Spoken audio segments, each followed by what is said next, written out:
Tertúlia.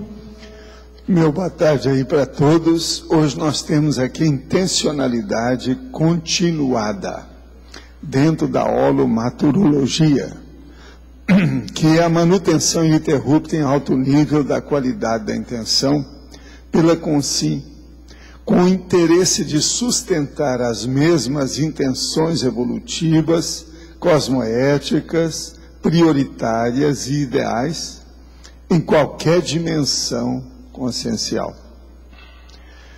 O autocomprometimento com a evolução pessoal, a persistência dos propósitos evolutivos, a estrutura homeostática dos estados intencionais, o autodiscernimento governando a consciência além da boa intenção, o nível da intenção determinando o patamar dos acertos da consciência, a bússola consciencial fixada no norte da evoluciologia, a resolução para seguir sempre, o desígnio do próprio destino escolhido, a hiperacuidade da intencionalidade, que é a base de tudo isso aí. Na caracterologia, nós damos aqui 3 ações intrafísicas requerendo a manutenção da intenção para sobrevir o sucesso pessoal.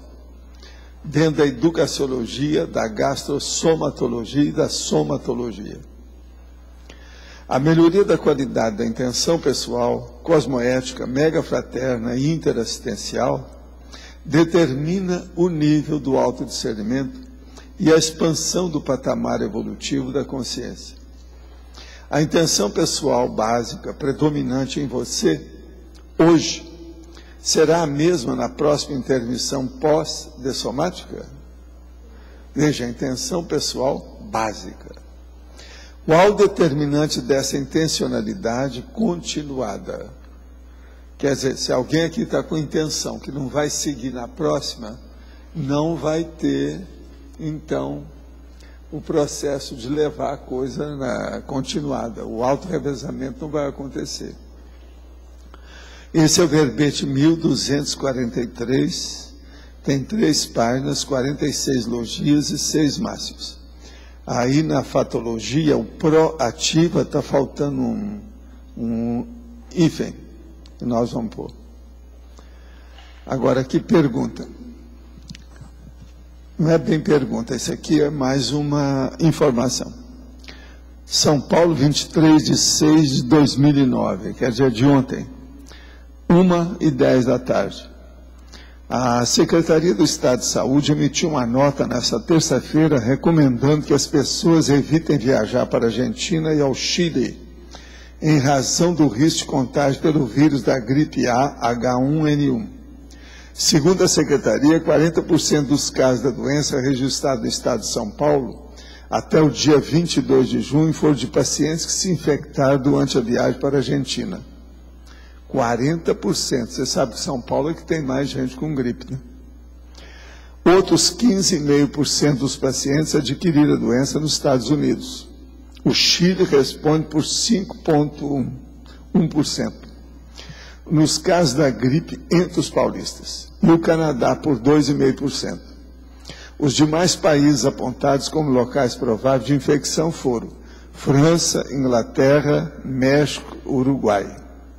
Atualmente, São Paulo registra 149 casos confirmados da gripe suína. No Brasil, o último balanço divulgado na segunda-feira aponta para 240 casos. E eu quero dizer para vocês que já teve um curso que ia ser dado na Argentina que já foi cancelado. É um ECP2. Agora, aqui outra pergunta. Como funciona o para-holograma? Poderia falar mais sobre o mecanismo consciencial capaz de promover ou plasmar cenários e simulacros extrafísicos ou telas de observação à distância? Como poderemos denominar a subespecialidade da paratecnologia que pesquisa esse campo? Para-hologramologia? Sim, pode ser. Eu mesmo andei falando nesse processo de holograma aí, dessa situação. Agora, ó, é muito difícil de falar nisso, né? Porque o processo todo é extrafísico. Agora, é um problema de corporificar, tangibilizar certas realidades usando a energia imanente. Isso aí é a técnica que o povo geralmente usa para fazer isso, que é o problema da plasmagem, a técnica da plasmagem. Isso aí é uma plasmagem mais avançada e mais abrangente. Eu quero dizer para vocês que nesse dia que nós estamos falando de intenção aqui, que hoje é feriado e ao mesmo tempo é o dia de São João, tá certo?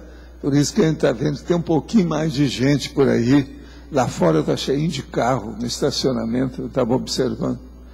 Então isso é devido ao feriado. Professor, aqui na fatologia, na terceira linha, o senhor coloca os múltiplos campos de intencionalidade. Sim. O que o senhor quer dizer com isso exatamente? Que a intencionalidade, ela se baseia nos campos de manifestação, tem óleo pensante de todo jeito. Por exemplo, olha o que é intencionalidade. Eu vi falando aqui para vocês do perigo do belicismo e da guerra, do militarismo. Tem gente que vive estudando esses livros sem parar. Uma pessoa, por exemplo, aí lê 7.000 livros desse. Já pensou ela estudando o tempo todo a intenção dela de matar os outros e se defender? Pensa nisso. Mas Você quer um campo pior do que esse? Já pensou o óleo pensene dessa pessoa estudando isso sem parar durante anos? Mas isso na realidade é relativo, né, professor? Porque o senhor é relativo, depende da intenção. Porque o senhor, para fazer o Homo sapiens... Se uma pessoa entrou no militarismo, ela entrou para aprender a matar os outros. Entenda. Não há outra intenção nisso. Não, é que eu ia só chamar a atenção que o senhor estudou bastante. Pois é, mas veja, eu estudei isso, né? mas nunca, isso aí foi secundário para mim, isso não foi o meu prato principal. Isso aí é coisa secundária para mim. Eu estudo a patologia nisso. Agora, aquela pessoa não, ela estuda a saúde, a pseudo-saúde, entre aspas. Entendeu? Como se o militarismo e o morticínio fossem sadios. Pense só nisso, você vai começar a estudar o que eu estou chamando aí de múltiplos campos de intencionalidade.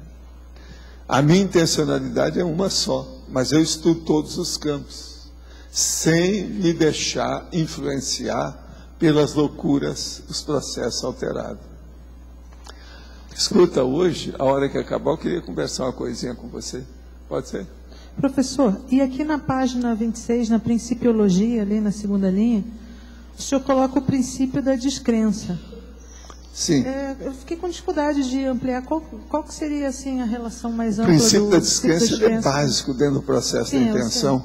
Pelo seguinte, a pessoa tem que fazer a experiência por ela para chegar a uma conclusão básica e orientar a sua própria vida.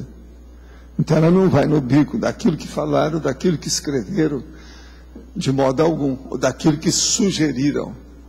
Ela vai ter vivência para confirmar e ela conseguir uma autoconvicção sobre o tema, o assunto, o objetivo, o interesse. Você entendeu? A questão é a autoconvicção, então. É a autoconvicção que manda. E a autoconvicção, ela nasce pelo autodiscernimento da pessoa. E para a pessoa ter a intencionalidade continuada, precisa ter autoconvicção, né? Senão não o meu tem problema como. é o seguinte... Isso, escuta só, vamos ver se você entende. Eu vou fazer uma outra abordagem para você entender a coisa mais séria. Existem os meios e os fins. Meios é aquilo que você usa no entremeio, entendeu? Para atingir um objetivo, uma meta lá na frente. Aquela meta é a finalidade, é o fim que você quer. Agora, o meio, o que é que tem entre eu e aquela meta? Quais os instrumentos, quais as ferramentas, o que eu uso para isso? Isso aí são os meios. Acapite até agora? Então agora vamos entender. Na hora que eu leio o militarismo, que eu leio a mafiocracia, que eu leio a politicaria, ou seja, a porcaria da politicária, eu estou usando um meio para atingir o meu fim, que é acabar com isso. Agora, uma pessoa que é militar, ele pega aqueles meios são os fins dele. Entendeu? Ele usa, então, meios ainda pior do que aqueles para atingir esses meios, que para mim são meios, para eles são fins, são objetivos. Capite? Então, o problema todo é sério. Agora, veja, eu vi isso muito cedo. O meu professor, o meu preceptor, o Vicente Lopes Pérez, uma das perguntas que eu fiz para ele foi essa: o que são meios e o que são fins? Eu falei assim: menino, você está me perguntando uma coisa que nem os adultos não perguntam. O que você quer com isso? Aí eu falei assim: não, eu quero saber por causa do processo de guerra e essas coisas todas. Por que é que usa isso? Por que é que tem tanta arma para matar os outros? Eu não entendo a necessidade disso. Aí ele foi discorrer para mim o que era meio, o que era fim. Eu estou passando para você uma coisa que eu aprendi quando eu tinha 10 anos. Você está entendendo como é que é? Agora veja, faz sentido para você? Bom. Então veja qual a qualidade da sua intenção. Eu vejo o tempo todo a qualidade da minha intenção. É isso que vai levar você à autoconvicção. Sim. A autoconvicção, ela nasce para nós, que é o ideal para todo mundo aqui, através do princípio da descrença. Se não tiver o princípio da descrença, essa convicção deve ser furada. É isso. Ela sempre vai ter alguma coisa empesteada, a intenção. Você está entendendo? Devido à estrutura daquilo que a gente pensa, o modo de abordar as coisas, a qualidade de pensenizar. Você está começando a entender? Não, então, eu estou começando Nós a entender. aqui temos que agitar a cabeça de vocês, o mental soma, para vocês pensarem com estrutura diferente, mais avançada, se for possível. É o que eu estou tentando fazer na minha vida inteira. Eu estou tentando passar para vocês o que eu penso, do modo de abordar as coisas. Mas você está começando a entender agora? Estou começando a entender essa questão do princípio da Então descrença. veja os blocos de intenção que tem. Onde é que a pessoa fixou? Agora, por exemplo, toda pessoa marginal, humilhante, o criminoso, o serial killer, ele está com o bloco da intenção na baratosfera, na patologia, na nosologia. Você está entendendo? Ele está no estudo da doença, vivendo aquilo. Vivendo a doença. E outra coisa, ele às vezes não é só vítima, ele é vítima e algoz ao mesmo tempo. Você está entendendo? Sim. Por exemplo, se essas coisas acontecer com a gente, se eu estou com a intenção boa, eu sou só vítima, eu não sou algoz. Se aquilo me envolver, eu sou vítima. Então, por exemplo, eu sou vítima, por isso que eu falo que eu não sou desperto total. Que eu não sou total. A hora que eu tenho qualquer respingo de um processo de desassédio, mostra que eu não sou total. Entendeu isso? Não. Então, veja, eu sou vítima ainda. No entanto, eu me domino, eu sei a minha situação, está tudo dominado comigo. Nunca precisei de nada do processo patológico. Mas por que o senhor ainda permite ficar nessa situação? Qual que é a devido vantagem? ao trabalho que nós fazemos para obter mais sucesso e ser mais eficaz. Isso aí é importante nesse nível. Como eu ainda assim? posso fazer isso porque eu estou na beira, eu não sou anônimo. Mas o senhor conseguiria fazer isso sem ficar... Sim, mas refém da eu situação? teria que mexer, agora, ó, fazer a coisa mais devagar, em menor número, entrar em slow motion, em câmera lenta. Agora não, nós fazemos uma coisa com um monte de gente simultaneamente, tudo ali rende muito mais. É uma questão E outra de coisa, custo-benefício, até agora, então. tudo isso foi pequeno para mim. Uma coisa maior que houve comigo foi só um acidente, né? Que eu fiquei, mais nada. Mas esses pequenos que acontecem comigo, isso sempre aconteceu. O senhor acha Quase que... sempre me pega o joelho. Por causa do processo do efeito físico, da ectoplasmia, que eles empurram. E você, às vezes, está segurando alguém, ou está com alguma coisa na mão, ou tem um processo, ou ambiente. É preciso você estar alerta com isso. E outra coisa, a tendência da gente é piorar devido à minha idade. Quanto mais idade a pessoa tem, depois da terceira idade, os joelhos enfraquecem. Então é mais fácil me empurrar do que, qualquer coisa eu falo para os velhos assediadores, é mais fácil me empurrar do que qualquer outra coisa que possa me ofender. Eu já aviso. Isso é desperdicidade. Mas tem situações ou períodos da sua vida que o senhor diminui essa... Não, já diminui muita coisa, mas nem sempre você consegue. Por causa da necessidade não consegue? Às vezes nem sempre não dá certo. E outra coisa, às vezes você é obrigado a favorecer alguma coisa temporariamente.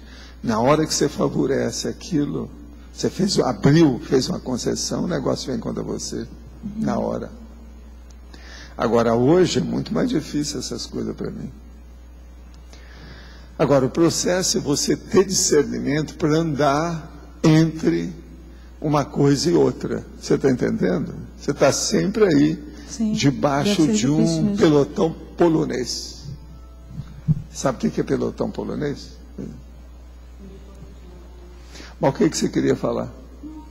Bom, eu posso dizer que essa intencionalidade contínua que ela falou, ela caminha sempre junto com a descrença. Nós estamos no contrafluxo, sempre descrendo de um monte de bobagem da sociedade. Sempre descrente, mas sempre ampliando a qualidade e a extensão, profundidade da nossa convicção. Então, é uma descrença que leva para uma convicção mais ampla. Essa é a nossa vida. Observa bem que você vai ver. Na verdade, nós temos que descrer de quase tudo por aí, né? Não, mas tudo na vida hoje você tem que ser descrente. Você não pode confiar em nada. Além de tudo nada, também. Tudo você tem que estar de olho, porque as coisas atropelam a sua existência.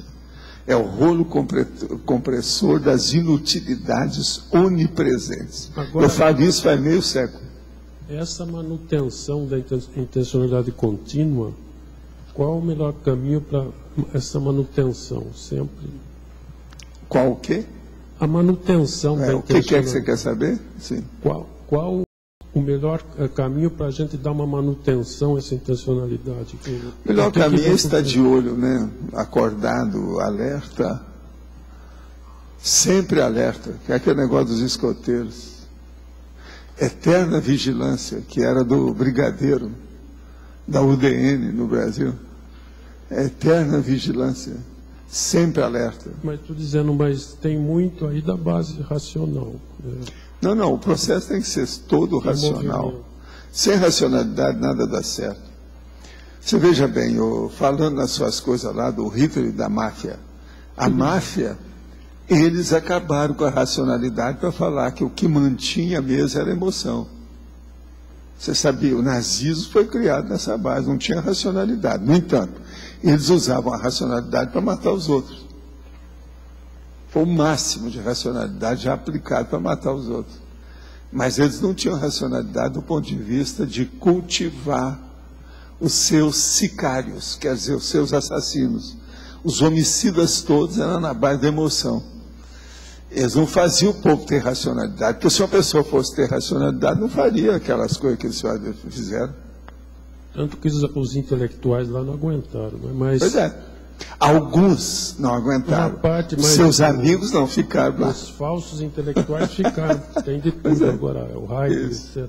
Mas essa racionalidade, ela se mantém também junto com outras variáveis, porque aí entra também energia, cosmoética. Não, aí entra todos os coadjuvantes da harmonia da consciência. Coadjuvantes da harmonologia, como eu chamo, do cosmos. Quais são?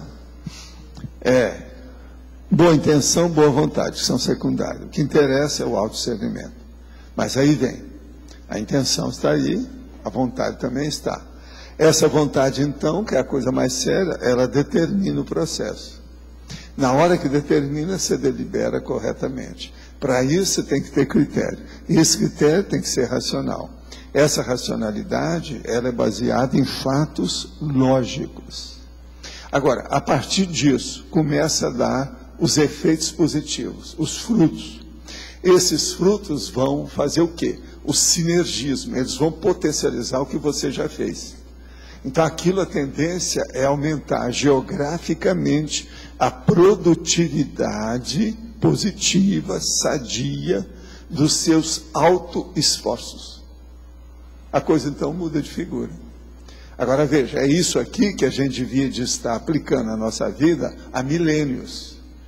Mas nós sempre postergamos, a gente sempre empurra com a barriga. A gente sempre mostra que está com preguiça mental de enfrentar essa realidade. Agora, devido ao curso intermissivo, vocês resolveram topar a parada.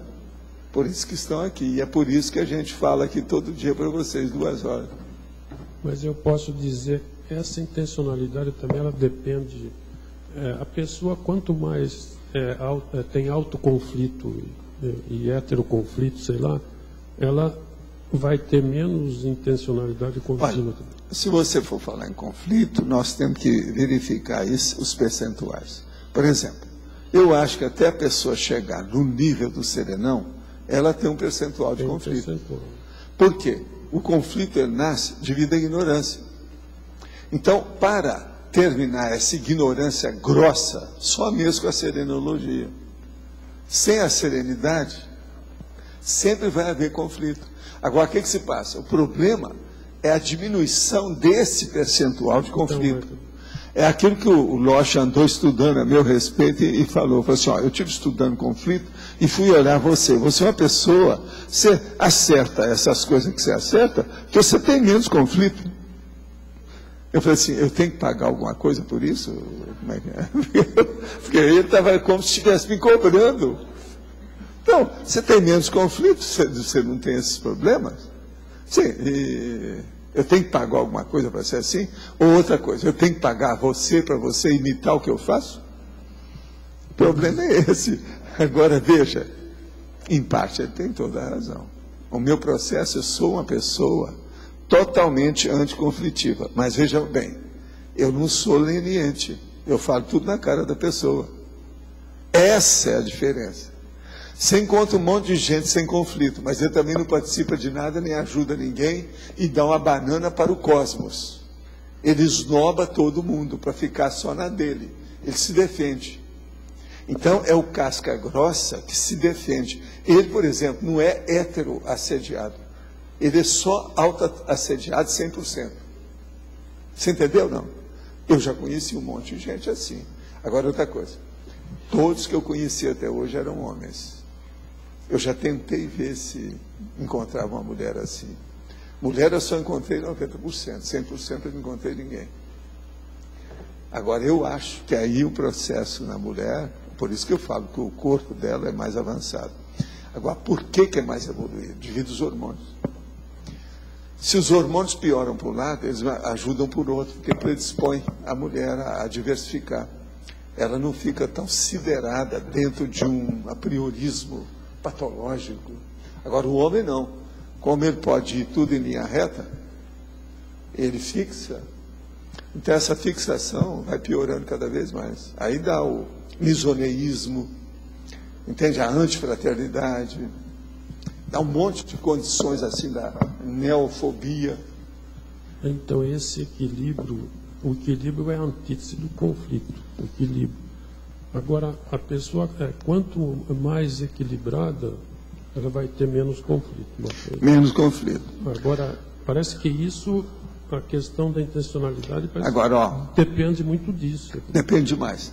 Agora, o que é a última coisa que a pessoa melhora? O que é?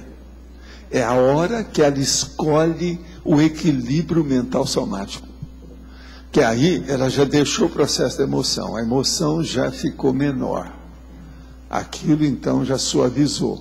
Mas a hora que ela entra no mental soma, ela tem que ver o equilíbrio, a estrutura desse mental soma. Porque ela tem que saber escolher isso também. Por isso que eu falo aí, a intencionalidade continuada. Não adianta uma intencionalidade fugaz, que aconteceu temporariamente, uma coisa efêmera, isso não resolve. O passageiro não leva, não vai. Agora, veja, o copassageiro que nós temos evolutivo, ele precisa de continuidade. Agora, então, por exemplo, o meu amigo, eu falei para ele dar exemplo para o povo da família dele. Assim, Valdo, eu estou dando exemplo aí esse tempo todo, não adiantou nada. Eu falei assim, sim, mas vamos supor, daqui 3 vidas, você dando exemplo, será que não vai dar efeito? Ele começou a rir na minha cara. Mas veja, eu estou certo, é de uma lógica danada. Você insista com o seu bom exemplo, se não deu certo nesse corpo, vai dar no outro corpo daquela pessoa. A vida vai melhorar, ele vai ver o que é. Mas agora, nós temos que insistir. Essa insistência é a intencionalidade continuada. O pessoal é muito imediatista por aí, né? Eles querem o resultado amanhã, já não existe. Explique então essa intencionalidade fugaz. Como é que é? A pessoa começa com uma ideia, um investimento, e ela muda? Tem muita gente que tem intencionalidade fugaz e outra coisa, múltipla. Perante você ela é uma coisa. Com os outros lá na intimidade ela é outra. Dentro de casa ela é um Cérbero, dirigindo a família. E por aí vai. Então a intencionalidade multifacetada. Está entendendo? É terrível isso.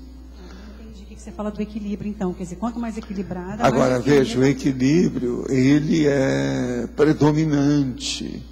Você está entendendo? Ele é abarcante. Ele pega o parâmetro todo, o universo, o holopensene da pessoa. Aquilo é abrangente, ele se espalha. Por isso que é importante. O que é que eu falo, por exemplo? Por que as pessoas têm dificuldade da retilinearidade autopensênica? Porque é o mais abarcante de tudo. Na hora que a pessoa começa a ter uma retilinearidade do modo de pensenizar, é porque tudo mais ela já começou a mexer, pelo menos ela está tentando. Ela às vezes ainda não conseguiu, mas a hora que ela começa a fazer isso, uma coisa puxa a outra. Aquilo, você está entendendo? É recíproco. Então o externo e o interno começa a funcionar e aquilo faz um sinergismo. A pessoa progride mais rápido. Essa é uma das únicas coisas que eu acho que uma consciência pode alcançar uma mutação. É a mutação. A hora que ela consegue agilizar o processo de desenvolvimento evolutivo dela, de uma maneira mais assim intensiva, potencializada, dinâmica. Entende? É a hora que ela começa a ver. Primeiro, ela começa a arrumar a vida dela. É aquilo que eu chamo, por isso que eu chamo que tem primeiro a ressex, depois é que vem a recim. Na ressex, ela começa a fazer a reciclagem de fora. As coisas com que ela vive, o que quer que se passe. No fim, ela vai ficar encantoada. É como se ela estivesse pintando o chão que está tudo sujo. Ela vai chegando, no fim, ela fica no canto. Não tem jeito dela sair. Tem que pintar. Entendeu? Ela ficou presa por si mesma lá dentro. Então, aí não tem jeito. A hora que ela fica encantoada por si mesma, devido à racionalidade dela, ela vai ver, então agora é o meu modo de pensar. A pensanização. Então ela já começa a ver. Ela já não se precipita mais. Ela pensa antes de falar. Entende? Ela pensa 3 vezes antes de escrever. Pensa 2 vezes antes de fazer uma peroração. Está entendendo? Então a coisa muda de figura. Agora aí é a pensanização que já muda. Agora outra coisa. Isso vai, quando chega nesse nível, a tendência é incentivar cada vez mais a pessoa a ficar mais estimulada. Aí é que vem aquele trinômio. Automotivação, trabalho e lazer. Mas bem lógico, porque a pessoa, ela já entendeu aquilo. Ela sabe que aquilo é matemático. E outra coisa, o produto disso é em progressão geométrica. Você está entendendo? Porque é ela. Então, por exemplo, você começa a pensanizar correto. Você vai falar também mais correto. E devido a esse processo de pensanizar e falar, você vai começar a agir mais corretamente. Você vai errar muito menos. A hora que você viu que você passou uma semana sem nenhum daqueles erros ancestrais da sua holobiografia, você está entendendo o que é erro ancestral? aquilo que vem com você na época que você era o Arlindo menos 277. Quer dizer, então o negócio é terrível, a hora que chega nesse nível. Então a pessoa viu. E outra coisa, agora tudo são favas contadas. Ela está por cima da carne seca. Ela tem mais confiança em si mesma. Aí vem aquilo que eu chamo da autossuficiência consciencial. Entendendo? E outra coisa, nesse ponto ela vai começar a me entender na conscienciologia. Essa pessoa é melhor para entender, por exemplo, um dos primeiros verbetes que eu trouxe, abertismo consciencial. Essa vai me entender totalmente. Nós vamos ficar amigos no segundo. Você está entendendo? Porque ela vai me entender logo. Agora veja, primeiro é aquele meu negócio. A coisa mais séria, isso eu já falei com o Loche. A coisa mais séria não é você desenvolver um negócio, um empreendedorismo, a gestão de uma grande empresa. O negócio é você fazer o comércio. Você fazer a demanda, você criar a demanda. Agora, o que eu estou fazendo aqui com o curso intermissivo? Quer dizer, eu devo isso ao curso intermissivo. Eu estou fazendo a demanda. Eu garanto que até na próxima vida, ou daqui 2, a maioria de vocês vão me entender mais. Mesmo com todas as minhas burrices e minha incapacidade de exposição e comunicação. Isso vai ser inevitável. Está entendendo? Porque eu estou fazendo, estou criando a demanda. Você cria... Então, por exemplo, quais são as demandas que mais mexem com vocês? São os desafios do processo evolutivo. Pode olhar, a maioria das nossas coisas, nós estamos falando em evolução aqui. Valdo, você cria... Intencionalidade continuada. Dentro da holomaturologia, é o processo de evolução. Você cria a demanda através da oferta. Não, eu crio a demanda mostrando para vocês que vocês precisam desse consumismo.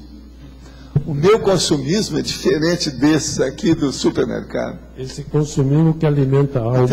O meu consumismo chama-se, no seu caso, ele chama-se Arlindo. No caso dele, chama-se Luiz. No caso dela, chama Magali. E por aí vai. Essa que é a demanda. Então, por exemplo, eu estou fazendo vocês valorizarem vocês mesmos. Essa é a intenção. Tudo que eu faço. Conscienciograma é baseado nisso. No entanto, para chegar nisso, primeiro a gente derruba você. Derriça a madeira, liquida com você. Você vira pó de traque. Mas depois a gente vai cultivando, coloca ali uns fermentos. Entende como é que é? Adubo orgânico de alto nível. Eu estava falando de conflito também, conversei com vários terapeutas, eles dizem que todos os conflitos são desse processo de projeção. A pessoa projeta para fora, isso é normal até para terapeuta. Todo quanto é conflito, ela que projeta para fora, não é mais de dentro para fora do que de fora para dentro. Parece que é isso. É um processo centrífugo. Valdo. O centrífugo está na frente do centrípeto. A gente está estudando em conscienciometria a questão da desperticidade. E nós somos, assim, tanto quanto teóricos no tema, né? Eu vejo você colocando as coisas, eu não vejo você assim preocupado com a desperticidade, eu vejo você mais preocupado com um trabalho maior. Porque tem coisas que é a interassistencialidade. Pois é, mas tem coisas. Agora, veja, a interassistencialidade para a psique. Pois é, porque o que você faz extrapola muita coisa de desperticidade também. Se você quisesse... Não, sim, mas veja, eu já falei, por que é que eu falei sobre extrapolacionismo? A gente já tem, todo mundo aqui já tem extrapolacionismo. Agora, João, o que é dureza é que extrapolacionismo não enche buraco de dente. Isso me satisfaz. E não satisfaz a nenhum de vocês. Uma coisa esporádica não vale nada. Por isso que é que eu falo aquele negócio. Não me dê uma coisa que é só no momento. Isso não me interessa. Eu quero uma coisa que eu venho, que eu possa aurir para sempre. Uma coisa conquistada para eu usar quando eu bem entender. Uma coisa que vai ser minha companhia para per século seculorum. Senão não adianta nada, ficar pela metade é o processo de extrapolacionismo. Agora, a gente tem que estudar que isso existe. E que existe de uma maneira ponderada, correta, cosmoética e, vamos dizer, de grande nível de assistência, o extrapolacionismo. Ele é assistencial. Por quê? Ele devassa aquilo que a pessoa é amaurótica, ela é cega, ela não está vendo. Pois é, mas Valdo, veja só, aqui muita coisa de tertúlia que você coloca, para nós é extrapolacionismo. Eu acho que até na teoria, não é verdade? É, mas veja, porque tem coisa que nunca o que você coloca é extrapolacionismo para o seu João, daquele ali. Tem um efeito. É também para a dona Adélia, aquela outra lá da esquina. Você entendeu? O processo de gradação ali, ó, da escala evolutiva, o minutiman, o pequeno, o pontual, pega todo mundo. Se você for olhar, pega todo mundo. Por exemplo, a habilidade do Everton com os detalhes da vivência de detalhismo que ele tem. A organização com o processo. Pega um monte de gente que eu conheço aqui. Quer dizer, isso seria um extrapolacionismo para eles, a hora que a pessoa consegue chegar no nível que ele faz. E assim nós vamos ver que tem um monte de traforde, cada um aqui tem o seu. A gente tem que ver. Por exemplo, o próprio Arlindo, nós somos obrigados a reconhecer que ele tem uns trafordes muito fortes. Um deles, do mais forte, ele está sempre debatendo os assuntos, ninguém pode falar nada disso. Quanta gente vem aqui um ano e não falou uma palavra para a gente? Veja, isso é extrapolacionismo, querendo ou não, é o processo da comunicação, é o problema da dialética, o processo da refutação, o problema do debate. Isso tudo é um trafor, a gente tem que reconhecer. Agora aqui, se publicarmos exaustivamente as pesquisas da paratecnologia, como poderemos garantir que a comunidade militar não irá aplicar esse conhecimento de forma anticosmoética? Dessa forma, qual o nosso limite de autopesquisa e possibilidade de publicação? Não, você não deve se incomodar com isso. Se você pode esclarecer as coisas, não se incomode com o uso delas. Por quê? Se uma pessoa vai para... Isso aí é que é a chamada guerra telepática, que já existiu aí no século passado, aí com as nossas coisas. Eu mesmo já dei curso sobre esse assunto, tudo. Nós temos dezenas de livros sobre esse assunto lá embaixo. Agora, por quê? Porque uma pessoa que pegar o parapsiquismo e aplicar mal, na hora, aqui não suicídio, na hora ela já vai piorar toda a vida dela. Então o processo não adianta. Se não tiver cosmoética dentro do processo, quem vai levar na cabeça é a pessoa que está procedendo assim. De modo que não é bem assim, não. Agora, esclarecer, nós temos que esclarecer. Você não pode ficar inibido de explicar. Agora, você explica e diga, ó, isso está errado assim, o que está certo é assim. Tem que mostrar uma coisa com a outra, do jeito que eu faço aqui. A intenção ou intencionalidade da consciência tem mais relação com o SEM ou o PEN do Pensene? Não, a verdadeira intencionalidade ela é racional e é lógica. Ela não pode ficar adstrita ou dominada pelo emocionalismo. Isso é coisa de bicho. Então a verdadeira que nós estamos falando aqui é processo do paracorpo do autodiscernimento, que é o mental som. Processo a intenção é a partir disso. Então, só tem aí sentimentos elevados, de alto nível. Li na internet sobre o fenômeno da materialização da irmã Josefa em 1964 em Uberaba, em que você, Chico Xavier, entre outros, estavam presentes, tendo sido o evento documentado e presenciado por jornalistas. Qual o motivo real da revista O Cruzeiro em denegrir tal fenômeno? Não, o problema todo é o seguinte. Isso aí eu já expliquei milhões de vezes, sou obrigado a explicar mais uma que não conhecia nada do assunto. O caso todo é o seguinte, o Chico Xavier já havia feito reuniões de materialização e de efeitos físicos com outros médiuns. Eu também já tinha algum contato com isso, mas o processo nosso é de fazer pesquisa. A gente nunca sabia se você podia confiar nos médiuns ou não. Você chegava lá e ia examinar. Vamos ver, é investigação, é pesquisa. Agora, o que se passa?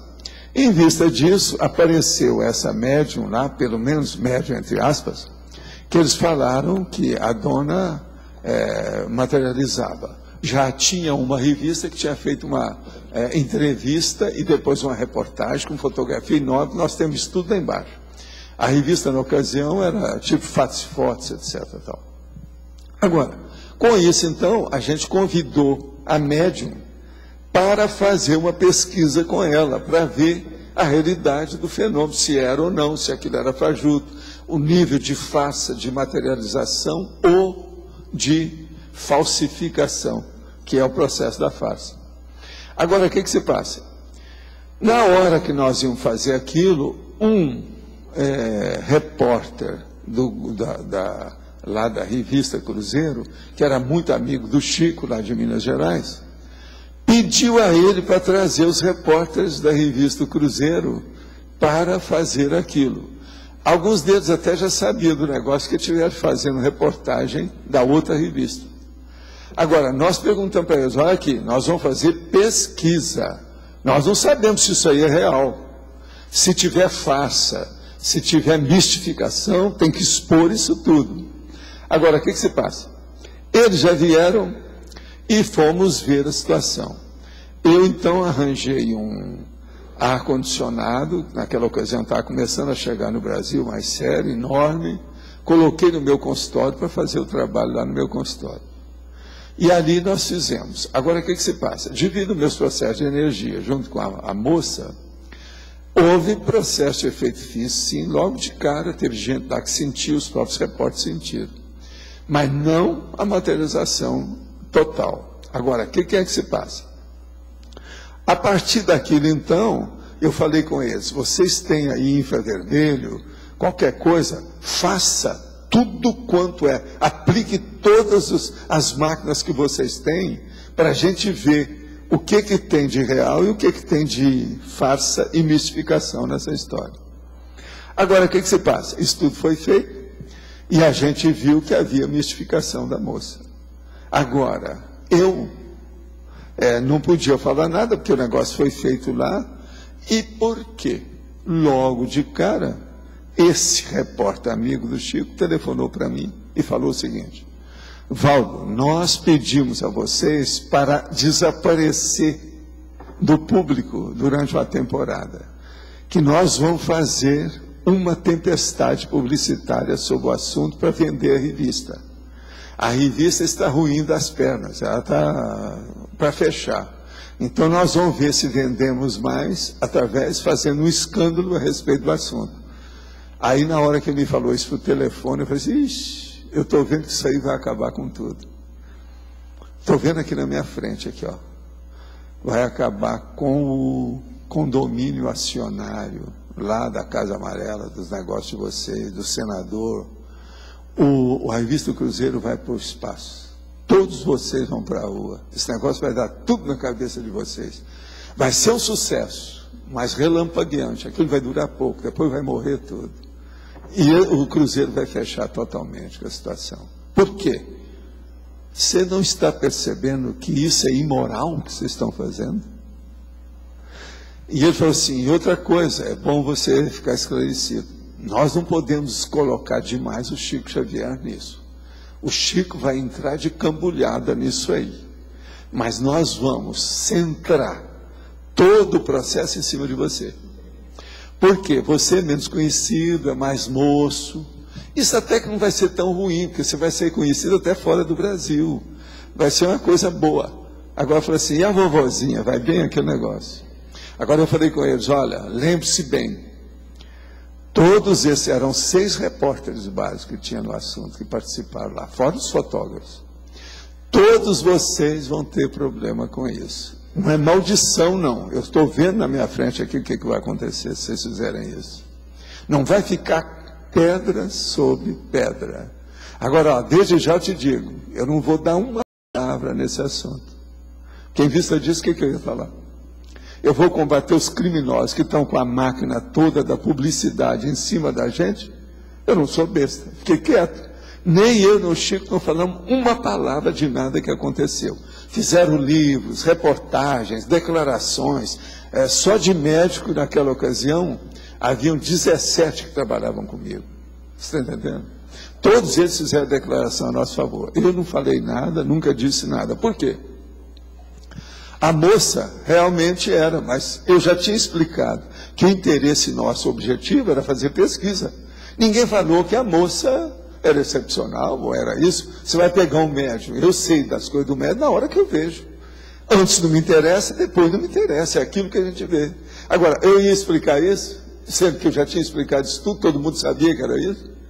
Agora, com a revista O Cruzeiro, escrevendo. Agora, vamos agora expor o resultado da situação.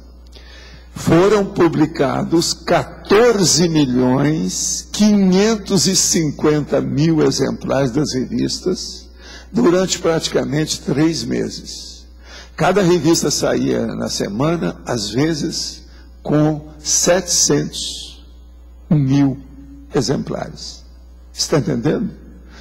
Vendeu a revista, que foi uma loucura, o negócio foi para o mundo afora, no Brasil, fora, no exterior, todo lado. Eu e Chico tivemos que ficar sumido. A primeira semana a gente passou numa fazenda no sul de Goiás, que era de um amigo nosso. Nós fomos para lá escondido para trabalhar com os livros. Depois, quando nós chegamos no Rio, o povo às vezes descobria a gente tinha que fugir. Então a gente falava que ia para São Paulo e voltava por outro caminho, no Rio, e não saía do Rio. Tudo isso nós tivemos que fazer. Tudo eles ensinaram para nós o que devia de fazer. Outra coisa, nós fomos lá para ver as coisas no estado do Rio, e um dos lugares que nós fomos foi lá na terra que tremia, né? Que é o processo da radioatividade, etc. Tal. Quando a gente estava lá dentro, os repórteres nos descobriram, foi um problemão, a gente teve que cair fora de uma hora para outra. Nós arranjamos uma pensão no fim do mundo, sabe, em Angra dos Reis. E o povo nos descobriu lá no meio. Foi preciso a gente sair, etc. Tal. Agora veja, foram vendidos 14.550.000 exemplares. Eu nunca pude esquecer os totais que a gente seguiu. Nós temos essas revistas todas aí. Agora, o que é? Na holoteca. Agora, o que se passa? Foi escrito um monte de livro, chamou muita atenção o processo da materialização, das falcatruas dos médiuns, dos problemas, por exemplo, dos efeitos físicos. Muita gente começou a estudar isso. E outra coisa, o Espiritismo também, com o nosso trabalho em Uberaba, ampliou tudo essa história, por incrível que pareça. E outra coisa, o que aconteceu com o condomínio acionário que dominava o processo do grupo, do Cruzeiro? Tudo foi por água abaixo, do jeito que eu falei. Agora, a cereja do bolo, daquilo que eu vi, que era uma coisa terrível dentro daquele conflito, ou dentro daquela tragédia, foi o seguinte: passaram-se meses, quando uma pessoa me telefona e me pergunta, meses assim, eu já tinha algumas coisas já passado, alguns anos, porque aquilo entrou na justiça, teve uma opção de coisa.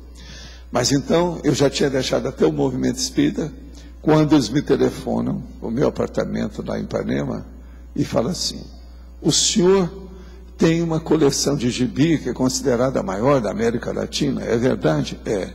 Então nós queríamos fazer o seguinte, nós queríamos doar ao senhor o material que sobrou da revista O Guri, aqui do Cruzeiro. E nós queríamos mostrar para o senhor que tem uma sala cheia da revista, se lhe interessa. Eu falei assim, deixa que eu vou aí com a carreta pegar. Fui lá, foi a última coisa. Cheguei lá, estava aquele deserto, apareciam umas ruínas já, que era a sede do negócio do Cruzeiro. E eu vi as últimas coisas que haviam lá, as revistas do Guri. E eles me deram. Aí eu perguntei para a pessoa que está lá, você sabe quem é que teve a ideia de doar isso para mim? Pessoa, nós não sabemos. Só sei que deram aqui para telefonar para o senhor, que possivelmente o senhor viria buscar as revistas. E foi o que aconteceu. Quer dizer, alguém já estava com a consciência pesada depois daquele negócio todo, que quiseram, pelo menos, me oferecer o restinho que havia da revista Cruzeiro e do Condomínio Acionário. O Condomínio Acionário veio da Casa Amarela, que era do Assis Chateaubriand, que era das maiores empresas de comunicação da América Latina. Tudo foi por água abaixo. Não sobrou nada. Tinha até senador no meio. O senador era o senador Calmon. Lembra dessa história? Agora veja, tudo aconteceu como a turma, o enumerador e a turma tinha me mostrado na minha frente na hora daquele telefonema lá do cara. Tudo aconteceu. Esse povo todo teve problema depois. Agora, inventaram milhões de bobagens a nosso respeito. Mas no fim, a gente sobreviveu a esse processo todo. E muita coisa deles foi tudo por água abaixo. Muitos daqueles repórteres nem tiveram mais êxito na vida, os negócios deram para trás, a opção de coisa deu para trás. Porque a intenção foi terrível. Eles falaram assim, ó, nós não podemos ir contra o Chico. Ainda falaram para mim, bem claro. Nunca pude esquecer aquilo, porque eu falei que o Chico estava escutando a hora que eu atendi o telefone. Eles falaram assim, o Chico é igual a Brigitte Bardot. Você sabe, a Brigitte Bardot vai lá para Álcalis, vai lá para os processos das praias lá, etc. tal, Búzios. E ela é um mito. Nós não podemos ir contra o mito, né? É a revista. A gente não vai contra o mito. Você tem que exaltar o mito, que é o povo. Então, Chico é a Brigitte Bardot. Isso é ele para mim. Agora, você não. E outra coisa, a gente pode falar que é você pelo seguinte, o negócio foi feito no seu consultório. Todo o trabalho foi feito aí. De modo que você não pode, não tem saída. Eu falei assim, sim, eu abençoo vocês todos. Desde já vocês estão perdoados. É aquele negócio que eu falo, até o ano 3000. Agora veja bem o que vai acontecer com vocês. Esse negócio aconteceu em 1964. Está entendendo? No início do ano. Mais ou menos 3 meses foi uma loucura em torno da gente. Mas isso durou mais ou menos até o fim do ano, 64, fazendo pressão em cima da gente. Agora, isso ampliou o nosso trabalho de assistência em Uberaba. A comunhão espírita cristã aumentou, os trabalhos todos aumentaram, foi uma loucura aquilo tudo.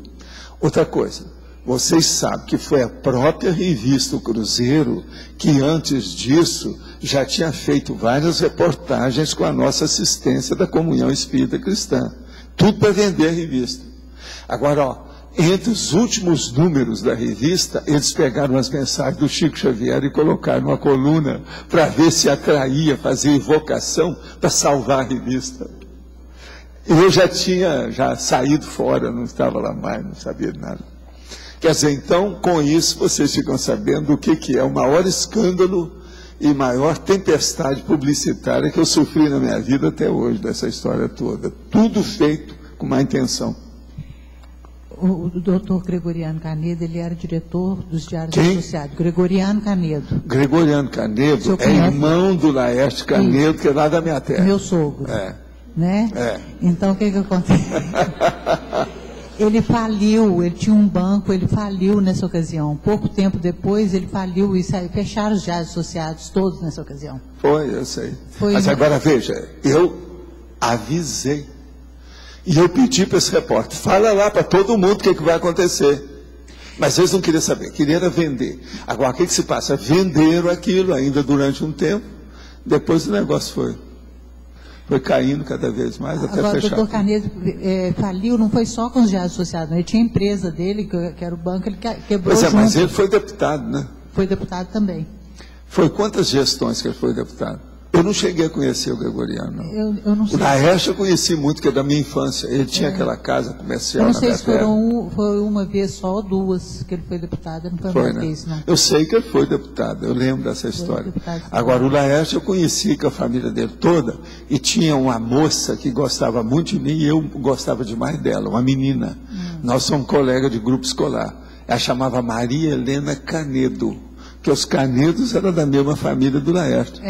Está entendendo? Lá a turma toda. Helena, não. Você não conheceu a Maria Helena, não, né? Não. Maria Helena morava. O Laerte, sim, aqui, o Laerte era lá na Praça da Matriz. A Maria Helena era fora, né? O Laerte está vivo até hoje, tem 100 e poucos anos. O Laerte? É mesmo? É. Ele era muito assim, ponderado em certas coisas. Esse eu conheci bem. Está com mais de 100 anos, então, é? 103. Ah, mas isso é por causa da argila de Monte Carmelo. Ele nasceu lá, né? O povo de lá é terrível. Eu vi muita gente com mais idade lá, inclusive meu avô. Eles consideram que a argila maior do planeta era a melhor que tinha. Na época da inauguração lá de Brasília, toda a argila foi para lá, fazer cerâmica, tudo quanto é jeito. E outra coisa, o corpo da gente é feito de argila. Então, se tem uma argila no lugar, ninguém pode falar nada. Se o povo nasceu ali, minha mãe, meu pai, esse negócio todo nasceu naquela região. Então, nós temos aí a argila do negócio. Eu vi gente de muito tempo. Quer dizer que ele está com 106 anos? 103 anos. Puxa. Você encontrando com ele ainda está lúcido assim? Tá. Completamente lúcido. Fala com ele quem é que é a gente. Fala com ele que eu sou o filho do Armante, que era da UDN, que era o contrário do partido dele. Está entendendo? Porque na nossa rua é o seguinte, de um lado era o UDN, do outro lado era o PSD. Ele era do PSD. O PSD que era do Juscelino Kubitschek. Eu, mais tarde, fui trabalhar, foi com o Juscelino Kubitschek, mas antes eu passei para o PTB, que era do Mário Palmério, do Getúlio Vargas, esse negócio todo. Entende? Mas agora, na minha terra, o meu pai era da UDN, era do Brigadeiro, está entendendo como é que é? Isso tudo eu vi. Agora, é o povo aí dos Canedos. Agora, eu ia lá porque eu tinha que comprar as coisas na venda dele. Lá tinha um empório grandão na praça. Lá. Até hoje ainda tem. Ainda tem ainda? Tem. Caramba. Na esquina, né? Tá vendo as coisas? Há um conservantismo europeu na minha terra. Não, é um conservantismo europeu. Você veja bem como é que é. Valdo. Sim. Lá em Monte Carmelo, o principal colégio lá chama Gregoriano Canedo, onde eu estudei, né? Até hoje ainda tem. Chama tem estadual, né? O colégio estadual. O Gregoriano eu nunca vi na minha vida, porque ele não aparecia lá. O Laerte a gente conheceu lá todo. Foi, né?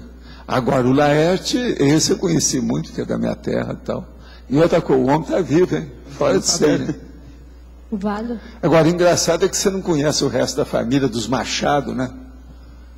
Os Machados eram gente da turma dos Canedo, tinha lá. E eu tinha os colegas todos meus, era Machado, que era a turma dele. Agora, dos Canedos, haviam 2 filhas dele que foram estudar em Uberaba. Você sabe, eu encontrava com elas, as 2. Na época que eu ia para o internato, elas iam para o internato das freiras. Você sabe disso? Isso é 1945. Essas 2 filhas dele ainda existem? Pergunta para elas quem é, que sou eu, como é, que elas sabem muito bem da história. Elas andavam na rua em fila indiana com a freira na frente. Eu de vez em quando via, porque eu morava num quarteirão e elas tinham internato com as coisas no outro quarteirão. De vez em quando elas saíam porque tinha que tomar sol, né? Então saía uma atrás da outra, a gente via, eu de vez em quando via as donas lá, mas não podia falar com ninguém, nem nada. Às vezes eu cumprimentava, fazia assim e tal. Mas a Imaculada, por exemplo, que é filha do Laerte, ela não foi da sua época, não? Ela é mais nova, né, não? Não, são mais ou menos mais nova, mas agora eu sei que eram 2, uma mais nova, uma mais velha. Agora, a que era a amiga, que a gente estudou junto com a dona Odete Brum, era a Maria Helena. A Maria Helena é muito inteligente, vivória. Essa eu não sei o que aconteceu com ela. Não conheço. Entende? É Maria Helena. Valdo, em Monte Carmelo, da Europa, de que país que tinha mais gente? Aonde? Lá em Monte Carmelo? Eu não sei. Eu não sei. Não, porque você... Ela está querendo ver quem é para ver se me sintoniza lá dentro, me coloca lá. Não, porque mas eu não sei. Você falou várias vezes que o pessoal... Não, eu estou falando o seguinte, lá existe o processo interior do Brasil, alguma cidade dessa tem um conservadorismo parecido com a Europa. Você veja bem, essa casa está lá até hoje, isso já existia antes de eu nascer. Então está lá, tem 100 anos, assim. No entanto, a cidade, a última vez que eu fui lá, tinha 45 mil habitantes só. Sim, mas da Europa eu queria saber que país que prevalecia, se você pode falar. Lá tinha muito português, que é a base daquela área toda. Mas, por exemplo, tinha espanhol. Chegou a um certo ponto que havia um monte de japoneses. Tudo isso tinha em Monte Carmelo, entende? É tanto que o meu irmão, por exemplo, porque tinha um olho um pouquinho puxado, e havia um japonês que todo mundo gostava dele, que chamava Tanaka, ele ficou com o apelido de Tanaka por causa disso. Isso é da minha infância. E esse tipo de conservadorismo que eles tinham, como é que se manifestava mais? De que forma? Eles não gostavam de sair fora? Ou não, eles ficavam a coisa associados toda em casa? do conservadorismo é o seguinte, é que a cidade nunca se expandiu. Outra coisa, é aquilo que eu chamo a cidade do passa perto. Tudo chega lá perto, mas nada entra. A coisa que a gente tinha esperança foi que em 1939 levaram a Rede Mineira de Viação, que era chamada Ruim Mais Vai, RMV, Ruim Mais Vai, que é a Rede Mineira de Viação. Então levaram o trem, durou pouco, hoje em dia tem estação lá, mas não vai trem, você está entendendo? Eles tiraram de lá. Então veja, aquilo que a gente tinha esperança que ia entrar, ia ficar, foi embora. Agora, a minha última pergunta, você se pode responder, senão não, como sempre, com as minhas perguntas. Tinha gente de Mataró lá, em Monte Carmelo? Não, eu saiba, não. Não. O negócio é diferente. Agora, gente, aqui, seguindo o assunto da intencionalidade continuada, veja essa notícia. Socorro a bancos em 1 ano supera ajuda a países pobres em 50, diz ONU. A indústria financeira internacional recebeu no último ano quase 10 vezes mais dinheiro público em ajuda do que todos os países pobres em meio século, segundo aponta um relatório divulgado nesta quarta-feira pela Companhia da ONU pelas metas do milênio. Eu cheguei a ler isso aqui. Segundo a organização que promove o cumprimento das metas das Nações Unidas para o combate à pobreza no mundo, os países em desenvolvimento receberam em 49 anos o equivalente a 2 trilhões em doações de países ricos. O que você acha? O que eu acho é o seguinte, isso tudo tem sua razão de ser, porque é o capitalismo selvagem. O capitalismo selvagem não quer saber, é o rico que ajuda o rico. Eles não vão ajudar os pobres, isso aí é processo da baratrosfera, são assediadores. Os Estados Unidos está cheio disso, e atrás dos Estados Unidos tem o Pentágono e os judeus, nos bastidores, eles comandam isso tudo, eles não querem saber. Os judeus, por exemplo, pela história, todo mundo sabe disso. Eu tenho um monte de amigos judeus, sou favorável à opção de acho que são dos mais inteligentes que tem por aí afora. Mas agora veja, se um país está começando a ficar ruim, eles são os primeiros a cair fora. E eles são os primeiros a abandonar o navio, se o negócio está assim. Por isso que aqui o povo combatia muito os judeus, o Hitler, aquela loucura toda. Por quê? Eles não são nacionalistas, eles não defendem o país que eles estão.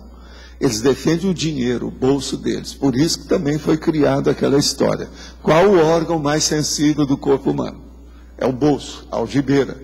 Isso tudo aí é por causa do processo dos judeus. Vocês têm que lembrar o seguinte, entre os judeus, com quase 6 milênios já de tradição, uma das coisas que existiram, que era séria, é colocar uma moeda de ouro debaixo da língua do cadáver, para abrir o caminho dele na nova dimensão. Então, veja, eles acham que até com ouro, com dinheiro, que conquista o outro lado da história. Isso aí é costume, ninguém pode falar que está lá, é o processo de tradição. Existe ainda, muita gente ainda faz isso. Então, vamos devagar com o andor, nessa questão de dinheiro. Por exemplo, essa crise. Vocês não acham que tem judeu atrás disso? Alguém vai falar que não tem? Está na cara. Esse processo todo, banco, esse problema todo. Quem é que manda nos Estados Unidos? São os judeus? Quem é que manda? Poderia explicar na caracterologia, educaciologia, a aprendizagem de alguma habilidade evolutiva? Tem relação com o desenvolvimento da especialidade pessoal? Sim. A pessoa vai procurar a habilidade que ela tem. Por exemplo, o caso lá que eu estava mostrando aqui hoje, que está servindo aqui de cobaia para mim, o Everton. Ele é bom dentro do processo da disciplina, dos detalhes, da coisa toda. Foi das pessoas que eu já trabalhei, talvez aquela que mais se adaptou ao meu processo. Agora, o que se passa? Ele é arquiteto. Ele desenha qualquer coisa na hora, na mão, do jeito que é que eu faço com as coisas. Quer dizer, é a tendência dele. Então, veja, ele tem uma habilidade evolutiva nesse assunto, que é uma especialidade dele, no processo. Meu companheiro de desenho, de pintura, de outras coisas, de quanto tempo? Eu não vou falar aqui, porque eu também não sei exatamente. Talvez ele saiba mais do que eu não sei. É correto pensar que a primeira pessoa que precisa de assistência é a própria pessoa, ou seja, uma autoassistência. Como manter esse continuismo, nessa intencionalidade de se autoassistir? A primeira coisa é ter vergonha na cara, que eu chamo. Essa vergonha na cara é acabar com o autoassédio. Esse autoassédio a gente acaba através de muita autocrítica. Essa autocrítica, ela vai acabar com a situação toda pior, combatendo a autocorrupção. Se a pessoa faz isso, ela vai ter mais autocritério. Se ela vai ter mais autocritério, ela vai ampliar o autodiscernimento. Aumentando o autodiscernimento, tudo melhora na vida dela. De modo que o processo nosso aqui não é estudar a conscienciologia, é estudar o seu egão para colocar mais discernimento dentro dele. E isso só você que pode fazer, não sou eu. A gente informa, vocês fazem, se quiser. Se não quiser, xinga a gente, dá o contra, manda eu falar com a minha vovozinha, etc. Tal, dá uma banana. É a vida. Valdo, essa a questão da o Brasil está recomendando para brasileiro não ir para a Argentina. Sim. Hoje eu vi na Globo News que está havendo um atrito, o governo argentino está retribuindo isso, um atrito diplomático. Ah, sim, mas isso sai na diurese, faz parte do serviço. Mas agora, é preciso falar sim. Porque senão, como é que é? Troço piora. Nós temos uma população maior do que a Argentina. São Paulo não é fácil, nós não temos só São Paulo. Agora, Buenos Aires é uma cidade enorme, uma das maiores do planeta. Se lá está agraçando isso, para onde nós vamos? Isso é um perigo, gente. Eu falei para vocês desde o início que isso aí é perigoso, tinha que acompanhar esse processo. E eu ainda falei, para mim, eles vão declarar pandemia, não demora. Você viu que passou, foi uns 5 dias depois eles declararam. Já teve um caso lá na Itaipu que o cara veio da Argentina. Como é que é? Teve um caso de gripe. Aonde? Lá na Itaipu, né, no desenvolvimento. E foram afastadas 60 pessoas, né? Para quarentena. Quantas pessoas? 60 foram afastadas, né? E estão de quarentena? Quarentena. Quando é que foi isso? Um aluno me contou que foi segunda-feira da manhã, né? Mesmo? E ontem Quer dizer, anteontem. Inclusive um professor não foi ontem porque estaria de quarentena também na UDC, né? Então a primeira coisa que a gente tem que ter cuidado aqui é aquilo que nós estamos falando aí. A turma tem que ver os visitantes nossos, que nós estamos recebendo gente do exterior. Esse cara vem da Argentina. O médico está aí na frente, não deixar ninguém entrar aqui fácil. Não, senão como é que vai ser? Chegou gente dos Estados Unidos aí esses dias, né? Pois é. Valdo, a gente está acompanhando esse caso dos Estados Unidos, passou já 10 dias aqui no Brasil, por isso que ele foi permitido de entrar aqui. Ah, foi? Então tá. E a gente está orientando todo mundo. Gente, vamos olhar que com pandemia não se brinca. Eu sou um cara que tem um certo, como é que a gente poderia falar? Não, mas o meu é histórico milenar nessa história. Que eu lembro as minhas retrocognições com a peste, vários tipos de peste. Eu lembro de tudo isso, o bico. Está entendendo? Eu não brinco com esse negócio de pandemia. E outra coisa, esse negócio de dizer que com a medicina hoje tudo isso está vencido, que não tem mais peste, é a vovozinha. Olha o que aconteceu em 1918. Valdo, qual é o correto então, né? A quarentena de 10 dias ou a quarentena de 40, de 20? Não, se eles estão achando que a quarentena de 10 dias fonôncia, está tudo bem. Parece que está funcionando, sim. Sabe por quê? Porque esse vírus, ele mata mais com ternura. Esse vírus, eu já falei, divide por nome dele de Che Guevara, que mata com ternura, ele vai devagar. Só ele um não vai de motivo, uma hora para outra. para não causar pânico, o pessoal fala exatamente isso, que esse é um vírus menos letal que o vírus da gripe. Não, é o Che Guevara. Exatamente. Mas mesmo assim, o que a gente tem adotado aqui é que mesmo as pessoas sem sintomas evitem de vir ao CEEC em 5 dias se for para viagem nacional.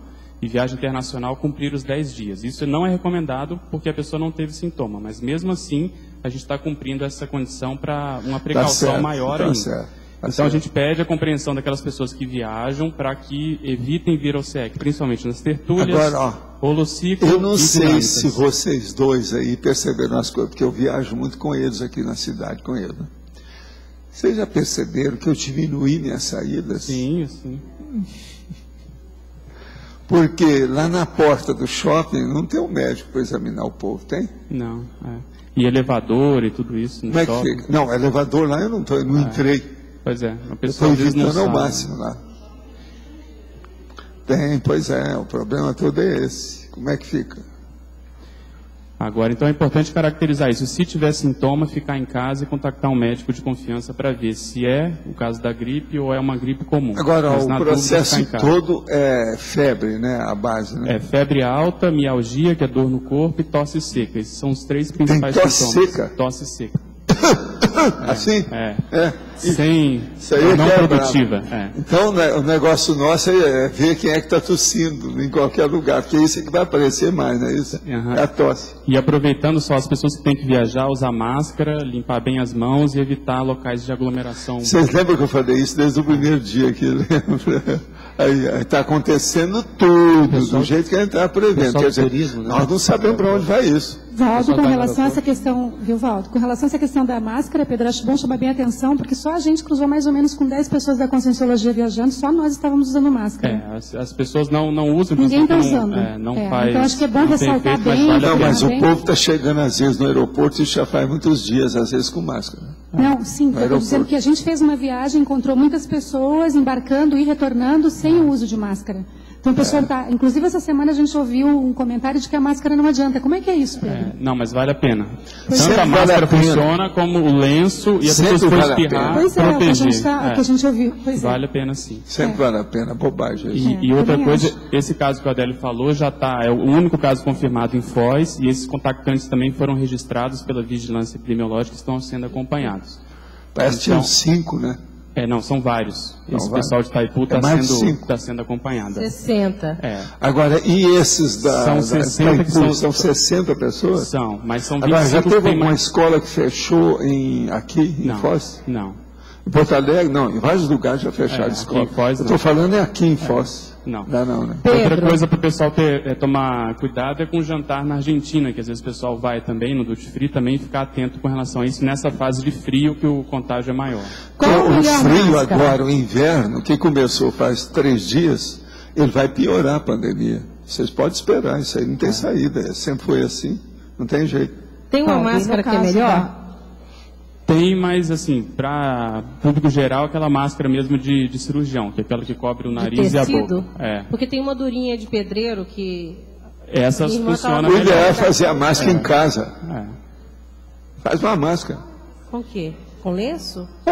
Qual o problema? Baldo, o ideal é trocar a máscara. Quem tem máquina de costura aí? Faz uma máscara. Baldo, tem que trocar a máscara. Parece que mais de 3 ou 4 horas... Uma máscara que tapa a cara mesmo. Sim, mas tem que trocar cada certo tempo. Não adianta usar a mesma durante 8 horas, porque não tem efeito. Tem que usar várias. Valdo, o Colégio Santo Inácio, aqui ó, o Colégio Santo Inácio, hoje, que eu estou vendo aqui no Globo, suspendeu a aula de 750 alunos. Lá do Rio? Santo Inácio? Tem 250 alunos de quarentena, por causa de um que foi nos Estados Unidos. Mas é o jeito. Em São Paulo também tem vários Santo colégios Inácio, opa, isso vai pegar muita gente. Que ele é granfininho. É um dos colégios mais sérios do Rio de Janeiro. A manchete principal do Globo aqui, estão dando maior ênfase, do Globo. O que tem? É do Globo Online, é a manchete mais importante. Está falando tudo aí, Estão dando maior ênfase. Tem 3 mil alunos o colégio, bem grande. Porto Alegre também, professor. Eu vou dar a solução para vocês sobre a gripe suína. Vou dar a solução, tá? Vocês vão lá na Mega Store da Flávia, compram os livros que vocês não leram e vão ler. Porque é a oportunidade que vocês têm. Viva a febre suína! Vocês vão ficar mais vivos, mais inteligentes, mais informados e vão poder atualizar as suas leituras que estão atrasadas. A maioria que eu falo aqui fala assim, eu estou com a minha leitura atrasada. Então, acabou, chegou a hora de recuperar. Vocês não vão poder estar saindo muito mesmo. O que é? Valdo, qual que é a recomendação para o pessoal que atende lá na Expo, lá no shopping? Porque atende todo mundo lá, né? Eu acho que vocês têm que abrir o olho lá também, tem que estar de olho para ver como é que está. Eu, por exemplo, nesses dias que eu já fui lá, eu estava observando o povo. Eu não vi ninguém resfriado. Você também não viu, né? Não. Ele também está lá comigo, nós não vimos. Mas agora, você sabe, é preciso estar de olho. Por quê? A Argentina são exatamente 10 minutos de Foz até lá. Então, mas lá... E outra coisa, já acharam casos em Puerto Iguaçu. Já tem casos com a gripe em Puerto Iguaçu. Então, lá atende no shopping, atende todo mundo, né? E atende um número variado. Olha bem o negócio. Agora, se vocês sentirem qualquer coisa, use máscara. E outra coisa para o pessoal saber é, principalmente essas pessoas que têm sintoma. A transmissão ocorre 2 dias antes do início dos sintomas e até 7 dias depois do início dos sintomas. Então, esse contato com as pessoas que estão com algum tipo de sintoma é que preocupa mais. Você fica arranjando esses vírus, é isso que dá. Tá vendo o que é que você faz com a sua medicina? Não é duro, né? Professor. Agora, tem muita gente aí. Eu tenho atendido pacientes gripados com esses sintomas, mas que não estão com essa... sei, da gripe suína. Tem disso. Agora, o problema de vocês agora é fazer os diagnósticos diferenciais de tudo quanto é coisa que aparece, senão vocês estão perdidos. Outra coisa, cuidado, você está usando máscara? Não. Mas, Valdo, assim, teve uma onda de gripe aqui entre nós agora, né? Qual é o período assim, ideal para a pessoa retornar à tertúlia, por exemplo? 5 dias, 7 dias? Pedro, fala aí para gente. O ideal seria 5 dias depois do término dos sintomas, isso para ter uma garantia, assim. E na dúvida, contactar um médico, para não ter perigo de transmissão. E as 5 dias depois. E as crianças ficam um período maior. Eu quero falar uma coisa para vocês muito séria também, que pode ajudar. Falar no celular não pega gripe. Então, vocês podem se comunicar com as pessoas. Essas pessoas têm o laringe chakra muito desenvolvido, que não pode ficar parado. Pega o celular e usa o dia inteiro.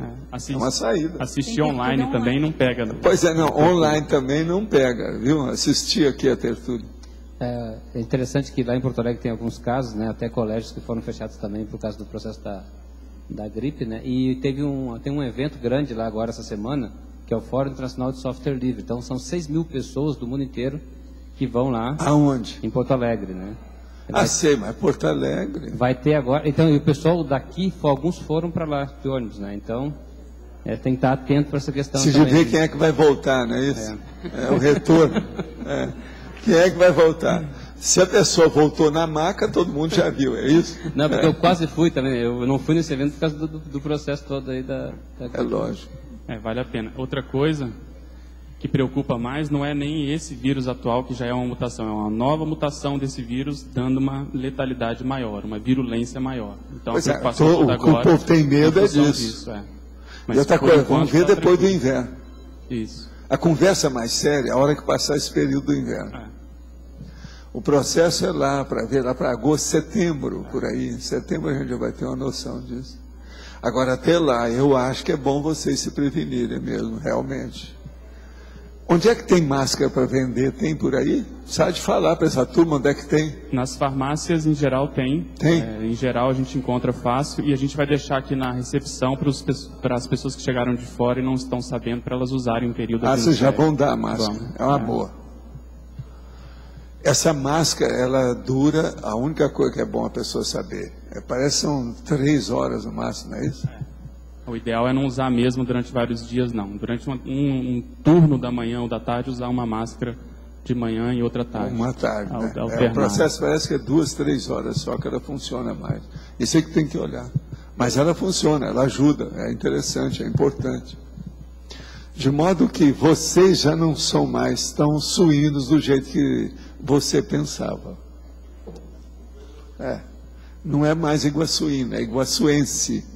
Então é preciso a gente entender bem isso. Né? Agora, não é fácil. H1N1, é isso? H1N1, não é isso? Mas olha, sobre então a intencionalidade continuada. Pode falar. Em relação à intencionalidade continuada, né? Seria uma das principais questões em termos de reciclagem. Se você não muda essa intencionalidade constantemente... nada muda com você. Primeiro a vontade, segundo a intenção. Não tem outra saída. O desperto só consegue chegar nessa condição quando ele já tem algum tempo já de intencionalidade continuada. Já. E outra coisa, dominando um pouquinho das energias, porque senão não dá, né? Já não pode esquecer isso nunca. Fala. Quem é? É você? Quer passar já? Você ia perguntar, né? Eu queria perguntar uma coisa que não tem muito a ver com a intencionalidade, não. A minha tem. Sei, mas nós não cobramos nada. Deixa ele perguntar.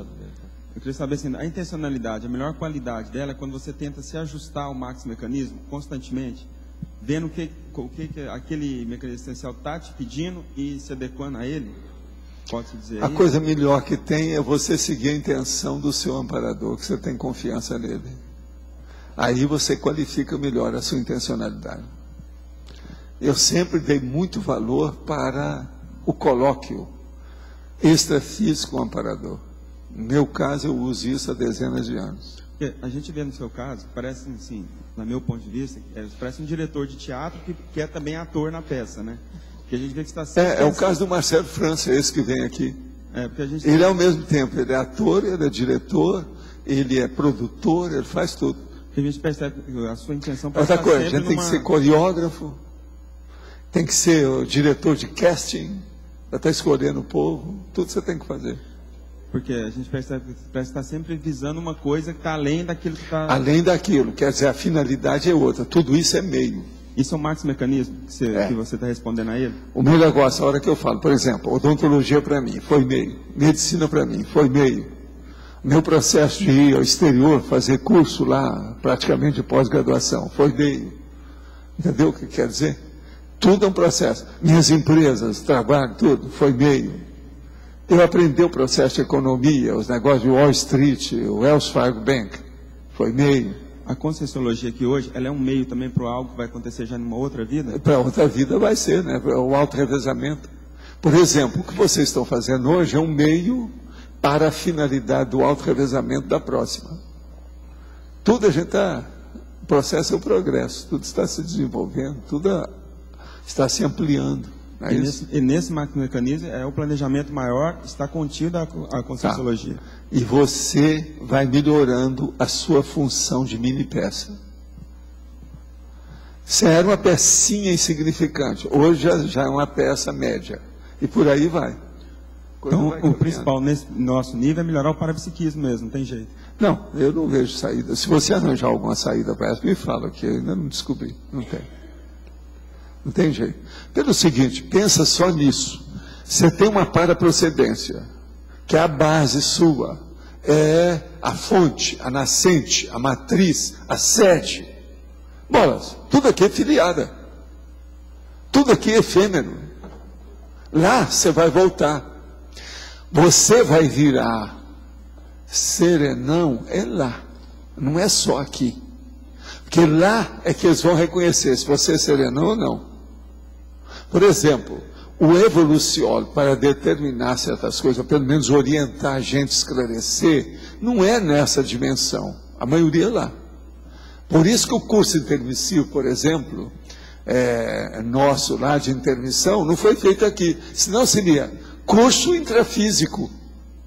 Mas não, foi feito curso intermissível, na intermissão. Por quê? A nossa paraprocedência é lá. De modo que você lá tem todos os seus cons. Você é uma personalidade completa. Aqui não. Todo mundo aqui é parcial, pequenininho, incompleto. Então, assim, de certa forma, a mini peça real, ela começa a ser na semiconsciência. Começa por aí. Mesmo. Mais sério. Mas agora, a coisa começa na prática aqui, através do FIEX. Já é, já é uma coisa mais séria. Mas não é muito consciente ainda. Porque o negócio já está no meio, né? Que é o regime de transição da fronteira, é a mantena da história, entendeu? A matena. É isso aí. Oi. Então, eu queria perguntar o seguinte, você comentou a beça aí no início sobre a coisa de não fixar a desperdicidade total, né, de se manter mais aberto para trabalhar com mais velocidade, de uma forma mais atacadista, né? Isso aí eu estou pensando agora que o Jarbas está falando, até que tem muito a ver com a intencionalidade também, né? Porque você tem que ter uma finalidade. Veja, com quem que eu aprendi isso? Adivinha? Com o evoluciólogo. Serenão. Serenão. O que é que Serenões faz? A hora que eles me mostraram que eu vi o jeito do Serenão lá, um deles, e eu perguntei, mas vem cá, por que que ele não é consciência livre? Eu falei assim, não, ele não quer, é a intenção dele, ele está fazendo assistência. Mas então, isso que eu estou te perguntando. Ele é o maior modelo que nós temos. E é muito mais do que isso ainda, né? Muito mais sério. E outra coisa, exige muito mais ser aquilo. Porque não ser aquilo. Até porque se não for verdadeira essa intenção, né? Ele acaba precipitando e passa pelo nível, né? Como no teu caso também, né?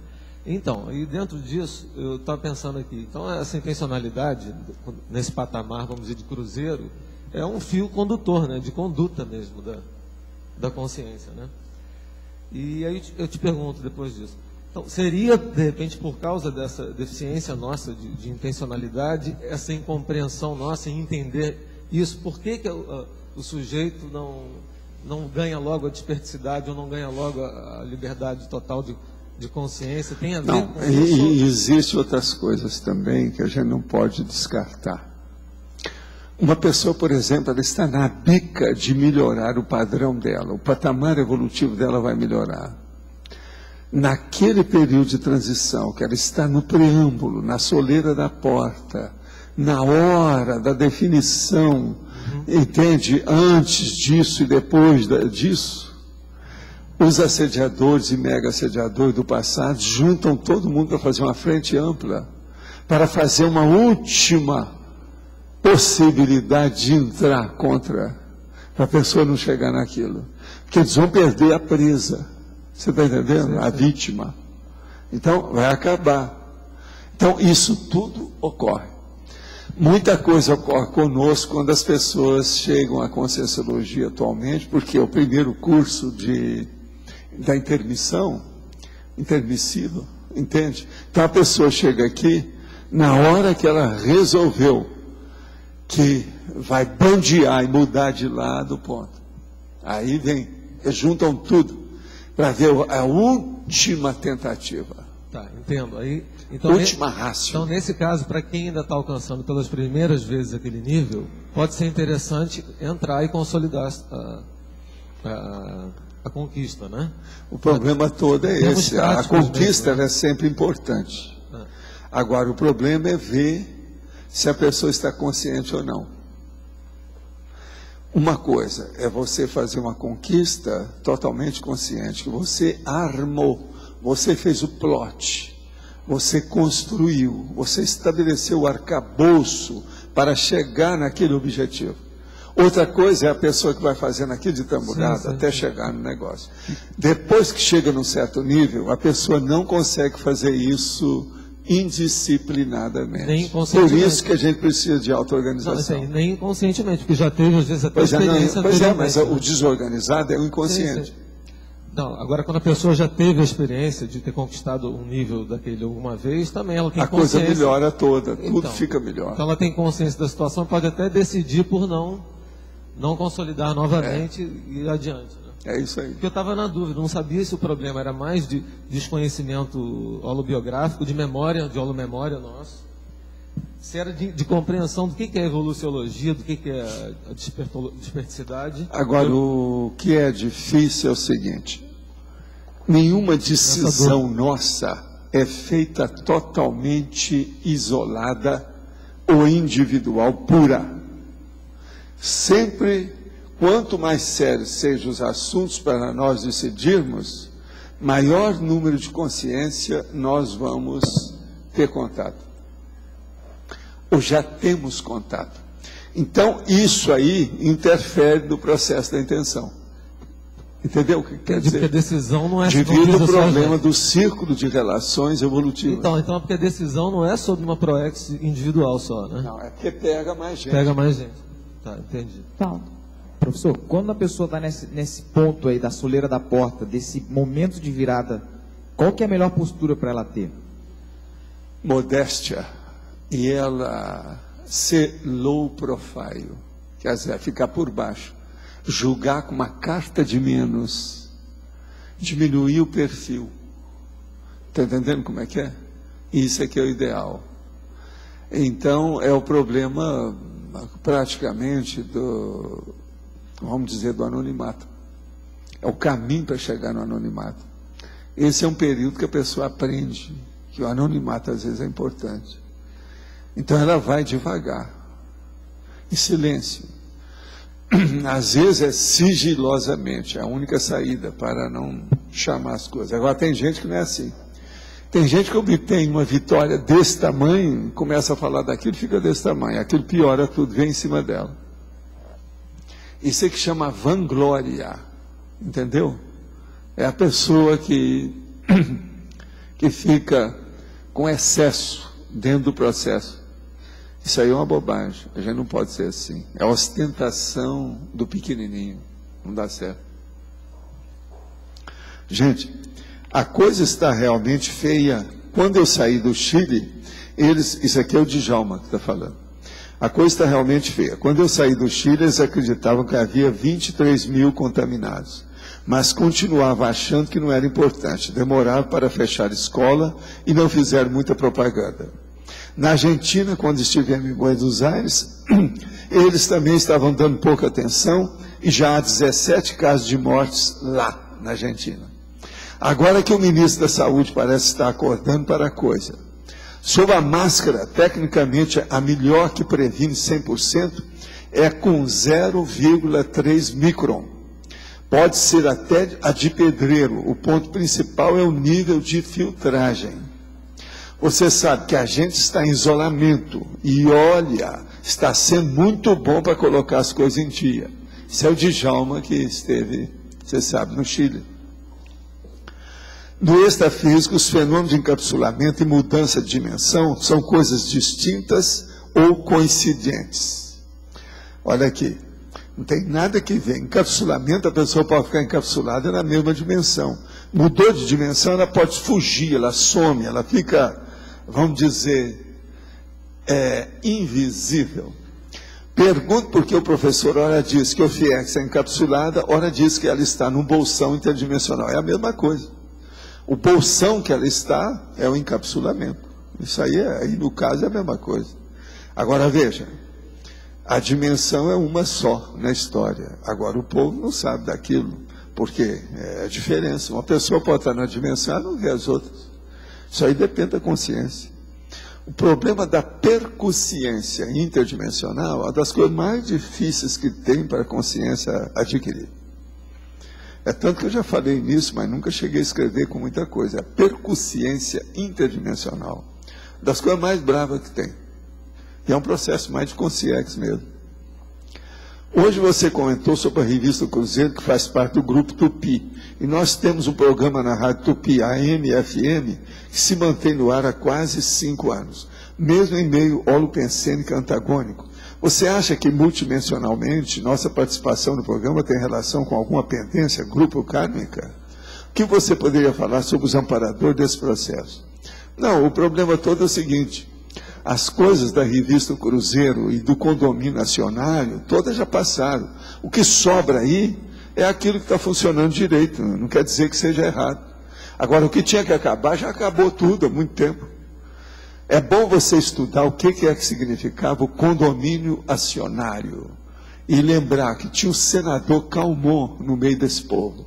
Todos eles eram afiliados do Assis Chateaubriand, da Casa Amarela de São Paulo. Pensa por aí que o negócio todo caminhou desse modo. Agora, hoje, essa turma que está trabalhando é outra coisa, é o que restou. Isso aí é outra geração. Esse povo não tem nada a ver com isso.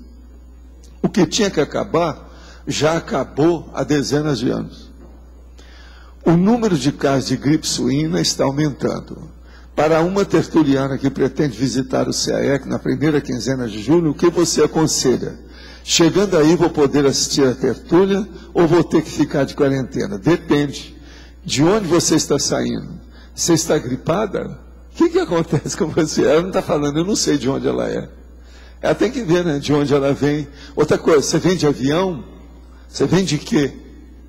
Você vai passar por onde? Precisa de ver, né? Porque às vezes a pessoa vai a Paris via Buenos Aires, aquele negócio, né? Então, é preciso saber de onde você veio. Agora, vê, se não há nada, se você não tem nada, não tem nada. Chegando aqui, os médicos vão examinar você e não tem nada, né? Como é que seria o caso dessa senhora? Fala aí para nós. Eu acho que é por aí mesmo. Não tendo sintomas, procurar a gente aqui, a gente vai ver se for o caso. Pois é. Aí você recebe o crachá de visitante. Professor, pode falar. Quando eu cheguei aqui, o senhor estava falando sobre destruição para reconstrução, ou da personalidade, ou da figura que está aqui. O senhor usa muito essa técnica mesmo, né? Às vezes a pessoa está lá, se dá uma desconstruída. Não, existe imagem. A cosmoética destrutiva. Dá uma desconstruída da imagem. E a impacterapia. Tudo isso é a cosmoética destrutiva. A cosmoética destrutiva eu já expliquei aqui, eu vou explicar de novo. Você, por exemplo, você tem uma casa, vamos dizer, campo de concentração da guerra. Você quer melhorar aquilo. A primeira coisa, é bom derrubar aquilo tudo, fazer um jardim e fazer uma construção, por exemplo, para criança, uma coisa alegre, uma escola, ali nas proximidades. Então, veja, tem que tirar o estigma ambiental, a geopolítica patológica, através daquilo. Isso é a destruição cosmoética. Quer dizer, uma cosmoética mesmo, para funcionar em certos casos, precisa destruir aquilo que existe para começar tudo na estaca zero de novo. É isso que eu quero dizer. A impacterapia, às vezes, o que eu faço aqui é justamente isso. Na hora que o negócio é muito feio, em matéria de erro, de bobagem, de abordagem, eu meto o pau. Por quê? Eu não estou falando o nome da pessoa. Isso vai servir para um monte de gente que vai ver a realidade que está ali. Agora, aquela pessoa, se ela é lúcida, ela vai ver a minha lógica, ou vai admitir ou não, o problema é dela. Mas eu tenho que dar a minha opinião e ser sincero nisso, franco. Esse é o motivo que a maioria aqui, eu não falo o nome das pessoas. Eu falei o nome do Djalma, porque ele mesmo colocou, e eu tinha que explicar, porque todo mundo sabe que ele foi ao Chile. E está de quarentena, estou falando a situação. E outra coisa, ele está dando uma informação que é muito séria. Ele passou, ele viu isso, ele viu no Chile, viu na Argentina. Como é que é? Para ir ao Chile, às vezes tem que ir a Buenos Aires. Isso aí é o correto. Às vezes é o jeito. Entendeu? Você sabe que o Chile é uma faixa depois da Argentina. O Chile não tem fronteira com o Brasil, a Argentina tem. Só para ilustrar esse caso do Djalma, eles não têm sintomas, então isso é uma precaução a mais. É mais. Porque hoje o recomendado de quarentena é para quem tem sintomas, tá certo? Sim. Então a gente está atuando de modo, numa precaução maior. Agora, é ele e a Grace, né? Isso. Eles não têm sintoma de nada. Não, então tá tudo bem, esse final de semana eles voltam, já acaba a quarentena. Então tá. Então eles vão aparecer aí qualquer hora, aí vocês podem fazer pergunta para eles, para ver como é que foi, né? A gripe chilena. Professor, aqui o senhor coloca na tecnologia as técnicas de autochecagem da intencionalidade pessoal. Eu conheço aquela técnica em que você faz os questionamentos, por quê, para quê e para quem você está fazendo as suas atividades ou você está fazendo alguma coisa. Que outras técnicas que o senhor... O problema todo aí, no caso, é ver o seguinte, a sua intenção... a primeira coisa que você deve fazer é fazer umas perguntas para você. Como é que funciona o seu processo? Por exemplo, se você tiver um convite para fazer tal coisa, você vai topar? Por que você topa? Qual a sua intenção de topar aquilo? Sim, aquela pergunta, né? Por quê, para quê e para quem você está fazendo? Agora, existe ao todo, mais ou menos, que eu uso 11 perguntas. 11 perguntas? Olha lá nos 700 experimentos que você vai ver quais são. Entende? É um monte. São muitos experimentos, tudo baseado em 11 perguntas. Ao todo, no 700, são 24 experimentos. falando nisso. Não, são 24 ao todo. Uma vez eu já fiz até um relacionamento aí que o povo queria, a gente deu para eles e tal. Tem tudo lá. Agora são 11 perguntas, porque as perguntas geralmente da ciência, geralmente são 7 perguntas. Eu uso 11. O meu é um pouquinho maior, quase sempre. Às vezes eu ponho até mais, mas quase sempre é no mínimo 7. Mas eu às vezes uso 11. Entendeu? Bom, como que o senhor controla a euforia, quando o senhor comentou, né, quando a pessoa faz um acerto e daí volta na cabeça porque ela se vangloria do negócio? Se eu tenho euforia, na mesma hora eu abaixo o facho, a crista e entro em low profile, para não deixar aquilo expandir. E outra coisa, como eu dirijo muito o meu processo de batimento cardíaco, pressão arterial, eu sei de tudo isso. A pior coisa que a euforia pode trazer para mim é aumentar a minha pressão.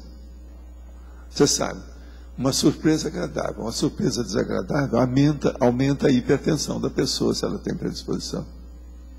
Se eu ficar excitado demais com uma novidade grande, aumenta a minha pressão. Agora, é por isso que tem gente que dá infarto. Foi o caso daquela menina que eu falo que, quando fizeram uma árvore de Natal cheia de presente e tudo era dela, ela caiu morta na hora dela. Entendendo? Então, o processo, seja negativo, de conflito, ou seja, de excitação por euforia, pode aumentar a pressão arterial. Mas aí o senhor procura nem pensar Não, eu corto, eu elimino na hora. Eu vou para o low profile, como eu estou falando. Eu abaixo meu processo. Agora, uma coisa que eu uso é estado vibracional. Eu ponho estado vibracional, na mesma hora eu abaixo minha pressão, se eu quiser. Qualquer hora. Porque nas suas pesquisas, de repente, o senhor tem lá um insight e... Não, e às vezes, se você não tiver cuidado, se você está mexendo demais com o mental soma, você está eufórico e não percebeu que está. Isso aí é um perigo. Quando eu era mais moço, isso acontecia. Hoje já não tem mais, porque eu sou muito mais desconfiado, eu já sei meio como é que eu me trato. Hoje eu conheço o Valdo Vieira muito mais do que algumas décadas aí para trás. E vai baixando a lucidez, né, à medida que vai ficando mais... O Valdo Vieira é um cara difícil, entendeu? Então eu tenho que saber como é que é. É tanto que eu abençoo todo mundo que me aguenta. Por quê? Viver comigo não é fácil. Eu olho tudo. Quando eu era pequeno só perguntava. Hoje eu não pergunto, eu faço. Então piorou tudo. Você está entendendo como é que é? O negócio hoje eu sei o que é que eu tenho que fazer. Eu sei o que é que eu quero. A minha intenção é bem clara. Então isso cria problema. Viver comigo não é fácil, não. Está entendendo? Por causa disso. Uma coisa, qualquer coisa você pergunta para o Everton. Eu sou um cara tudo arrumadinho. Ele me aguenta porque também é tudo arrumadinho. Outra coisa, quando ele chegou, já era mais ou menos assim. A culpa não é minha de eu ser assim. Você está entendendo como é que é? Então, a gente se dá bem, a situação vai, tá, por causa disso. Não é fácil. Então, o problema de intenção está em tudo. Tudo que você faz depende da intenção. Depois da sua vontade, o que interessa mais, em primeiro lugar, é a intenção. Agora, logo em seguida vem outras coisas. Mas agora, dentro do seu processo, não adianta nada você ter vontade, ter intenção, se você não tem concentração mental, se você não tem atenção, não resolve nada. É só isso que vai levar você, por exemplo, para uma associação de ideias. Então aí os processos, vamos dizer, dos predicados mentais, as faculdades mentais, os atributos mentais somáticos, depende de tudo isso. Então na hora que você vai examinar qualquer coisa sua, você tem que pensar em todos esses aspectos da sua personalidade. E de vez em quando é bom você ver o que é que está predominando nesse contexto. Você vai entender mais você. E outra coisa, você vai se colocar no osso, você vai se ver nu e cru, com todo o realismo e autocrítica. Isso é importante. Entendeu? A maioria dos nossos processos conscienciais, para a pessoa melhorar, ela precisa de autocrítica. Sem autocrítica é praticamente imprestável, não dá, ninguém funciona bem. Precisa ter autocrítica. Autocrítica, como eu estava falando aí antes, é que destrói o autoassédio, que destrói o processo da autocorrupção, que destrói a autoindisciplina, você está entendendo? Que destrói a fantasia sexual difícil. Então a pessoa tem que estar a par disso, né? Saber o que... Não, agora a manutenção eu não acho que seja. O problema é a pessoa decidir. Se você decidiu alcançar isso, você consegue. Agora o processo é a pessoa decidir. Agora eu te pergunto, até que ponto você decidiu que você falar para você uma palavra mental, não, Luiz, agora não faço isso mais, não vou fazer isso mais. Precisa de você confiar nisso que você acabou de dizer para você mesmo. Então, essa aí é que é a dificuldade básica mesmo, é isso aí, é você confiar em você. Então, na hora que decidiu mesmo, é para valer. Não há hipótese que chova canivete, você não vai voltar atrás. Então, esse problema, vamos dizer assim, do determinador, uma pessoa determinadora, isso é a base de tudo. Por isso que eu falo para você, na minha vida, por exemplo, você já viu eu falando isso aqui, eu sou o homem que sou o sapo, determinator. O problema mais sério da minha vida, tudo tem sido isso. Eu determino, vou fazer isso. Hoje, devido à minha experiência, a máquina engraxada da vida, a máquina engraxada do corpo, a máquina engraxada da casa, são 3 máquinas. Corpo, casa, vida, que é o serviço da gente. Tudo isso está oleado, está engraxado. Então, quase sempre aquilo que eu faço com um padrão que eu usava antigamente, eu supero tudo. Por quê? Eu estou com mais eficácia. Entendeu isso?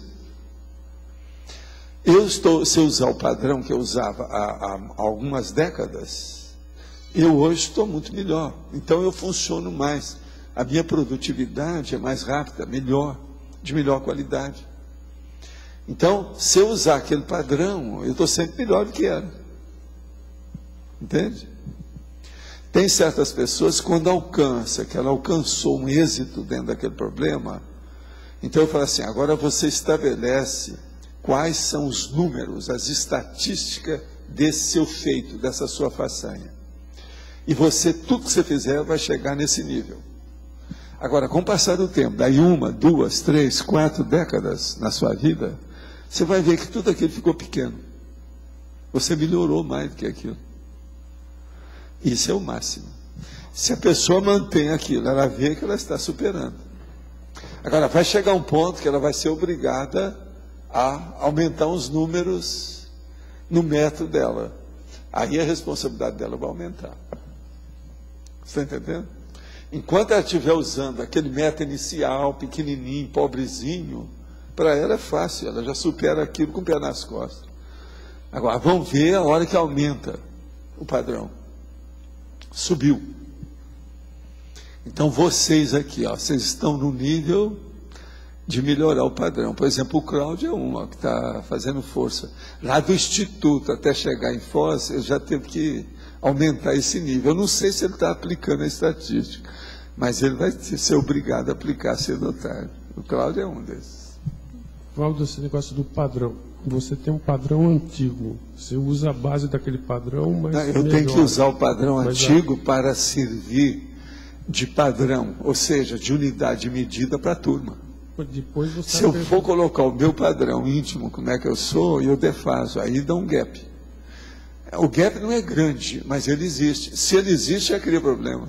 Você aperfeiçoou aquele antigo... Não, mas você está rindo, mas não tem lógica isso que eu estou falando? Não, você aperfeiçoou o antigo, é uma base, mas no fim é outro... Não, isso aí é porque é a Kátia mesmo que vê, né?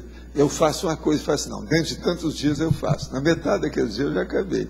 Isso é por causa do novo padrão. Mas eu tenho que fazer dentro daquele padrão antigo, porque senão, se eu colocar gente comigo e vou colocar o meu padrão novo, todo mundo vai dar um tiro na cabeça. Mas o que você quis dizer é um padrão base antigo aperfeiçoado, mas vira uma outra coisa. Não, e sempre você vai acrescentando. Sempre tem as achegas. sempre tem um improvement, tem um aperfeiçoamento daquilo. Nossos comerciais, por favor. Obrigada.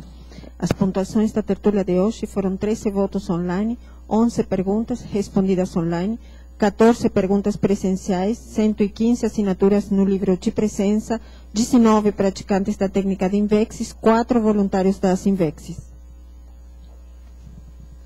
Hoje vamos ter 8 recados. Mabel, Uniscom, Flávia, Tertuliário, Virgínia, Energometria, Cristiane, Lexicologia, Igor, SP2, Alcira, Côncius, Amin, Acoplamentário, Marisabel, Unisim.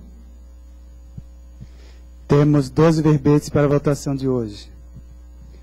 Arbitrariedade somática, demagogia, ectopia consciencial, efeito, egocarnologia, enumeração generalizada, equívoco, garantia evolutiva, inteligência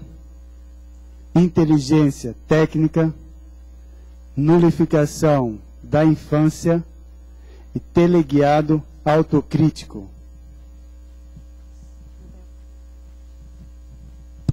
Pessoal, boa tarde. Em nome da Unescom, a gente queria informar uma nova atividade da Unescom, que é uma atividade de orientação e preceptoria aos pré-autorandos.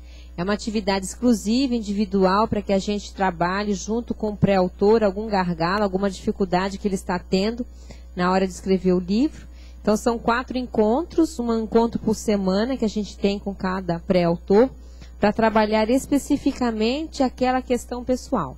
Então, os interessados que queiram trabalhar isso no mês de julho, que é o mês de férias, de escola, de faculdade, pode me procurar, deixar seu nome para a gente poder agendar o melhor horário que combine com o horário da pessoa e o horário do autor. Tá bem? Muito obrigada. Bom, pessoal, a gente quer falar aqui em nome do tertuliário, né? Que a gente está percebendo que algumas pessoas estão vindo para cá, infelizmente, no final de gripe, algumas pessoas com tosse ainda, com esses sintomas. A gente pedir, então, que vocês se conscientizassem, a gente aproveitando a orientação do Pedro de hoje, de que são 7 dias, mais ou menos, que a gente leva para melhorar da gripe, e mais 5 que ele colocou para a gente poder ter certeza de poder, né, vir para cá, para poder não passar os nossos vírus para as outras pessoas. Então, a gente vem falando continuamente, mas as pessoas continuam comparecendo tanto ao tertuliário e também nas dinâmicas do CAEC. Então, vamos ver se a gente se conscientiza e a gente pode colaborar para evitarem. Tem tertúlia online, o tempo passa rápido, para vocês poderem a gente preservar a nossa saúde do professor Valdo também, tá bom? Obrigada. Boa tarde, pessoal. Vocês já se perguntaram qual é sua intenção no uso do parapsiquismo? O curso Energometría ajuda a avaliar isso. É um curso que vai ser o próximo mês, os dias 18 e 19 de julho, com o professor Mário Oliveira. E o melhor do curso é que vai apoiar a construção do Serenário. Obrigada. Boa tarde. O convite é para um curso do CAEC, sem pré-requisito, que está na sua 4ª turma, que é o curso Lexicologia. Vai ocorrer nos dias 3, 4 e 5 de julho. E o curso visa a proporcionar, né, o uso dos dicionários na autopesquisa. Os professores do curso são Pedro Fernandes, Mabel Teles, Lourdes Pinheiro, Rosa Nader, Roberto Almeida e Cristiane Ferraro. O curso tem somente 30 vagas, nós temos 7 alunos inscritos, né, e gostaríamos então de convidar a todos os voluntários, tertulianos, teletertulianos, a estar participando dessa imersão nos dicionários do Holociclo. Obrigada. Boa tarde a todos. Gostaria de passar uma ideia aqui que é de fortalecer o resgate das para-identidades assistenciais de cada consciência, que seria uma recuperação dos cons magnos, segundo a parapolítica traforista dos cursos intermissivos, contribuindo para o deslanche existencial de todos a partir de seus megafocos específicos. Isso é uma divulgação do SCP-2 da Cognópolis, que vai se realizar aqui de 25 a 27 de setembro. A gente convida todas as pessoas que estão nos ouvindo a participarem desse evento de grande integração aqui em Foz do Iguaçu, na Cognópolis. Estão todos convidados. As inscrições já estão abertas na recepção do CAEC. Obrigado. Boa tarde, pessoal. O convite é da Consus com o seguinte curso: Voluntário Cobaia do Conscienciograma. Qualifique-se e otimize o seu voluntariado, dando continuidade à nossa intenção contínua. Então, gostaríamos de convidar todos para participar do Conscien Cobaia do Conscienciograma. A todos os voluntários interessados, as inscrições podem ser no CAEC, né? Na recepção do CAEC com alguém da Consus mesmo, tá? Ok, obrigado. Então, pessoal, é no dia 24 a 26 de julho que vai acontecer esse curso. Eu trouxe o banner aqui e vou trazer uma outra vez para ver se eles conseguem focar para que os teletertulianos possam verificar direitinho, que nem sempre a gente consegue passar uma informação bem clara aqui. Ok? Boa tarde, obrigada.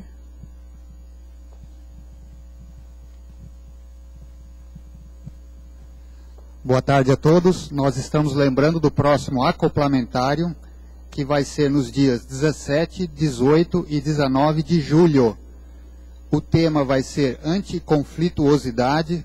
Os EPICONs vão ser o professor Moacir Gonçalves e o professor Alcir Alves. Lembrando que esse acoplamentário é no mês de férias, no mês de julho, que costuma encher rápido, né, ficar lotado logo. Então, quem tiver interesse deve fazer a sua inscrição o mais rápido possível. E quem vem de fora e tiver alguma dúvida com relação a isso que foi falado aí da gripe, é só procurar o Dr. Pedro Fernandes aqui no CAEC. O telefone é 45, prefixo, 3525-1941. Obrigado. Boa tarde a todos. São dois avisos breves. O primeiro é um convite. A Unicim, ela mudou de sala. Nós saímos da sala 105 do discernimento para as salas 202 e 203. Então, estamos lá instalados, aguardando aí a visita de vocês, tá? A participação nesse processo aí. E o segundo é o censo. Queremos convidar aqueles que não fizeram o censo a fazê-lo.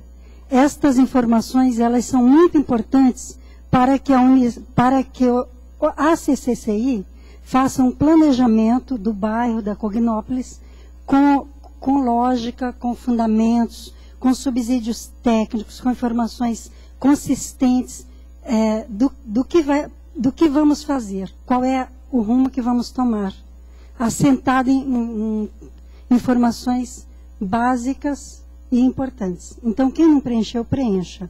Está sendo tomado todo o cuidado para zelar com as informações, para não vulnerabilizar nada nem ninguém. Obrigado. O verbete vencedor para amanhã é teleguiado autocrítico com 7 votos. Obrigado e boa tarde a todos.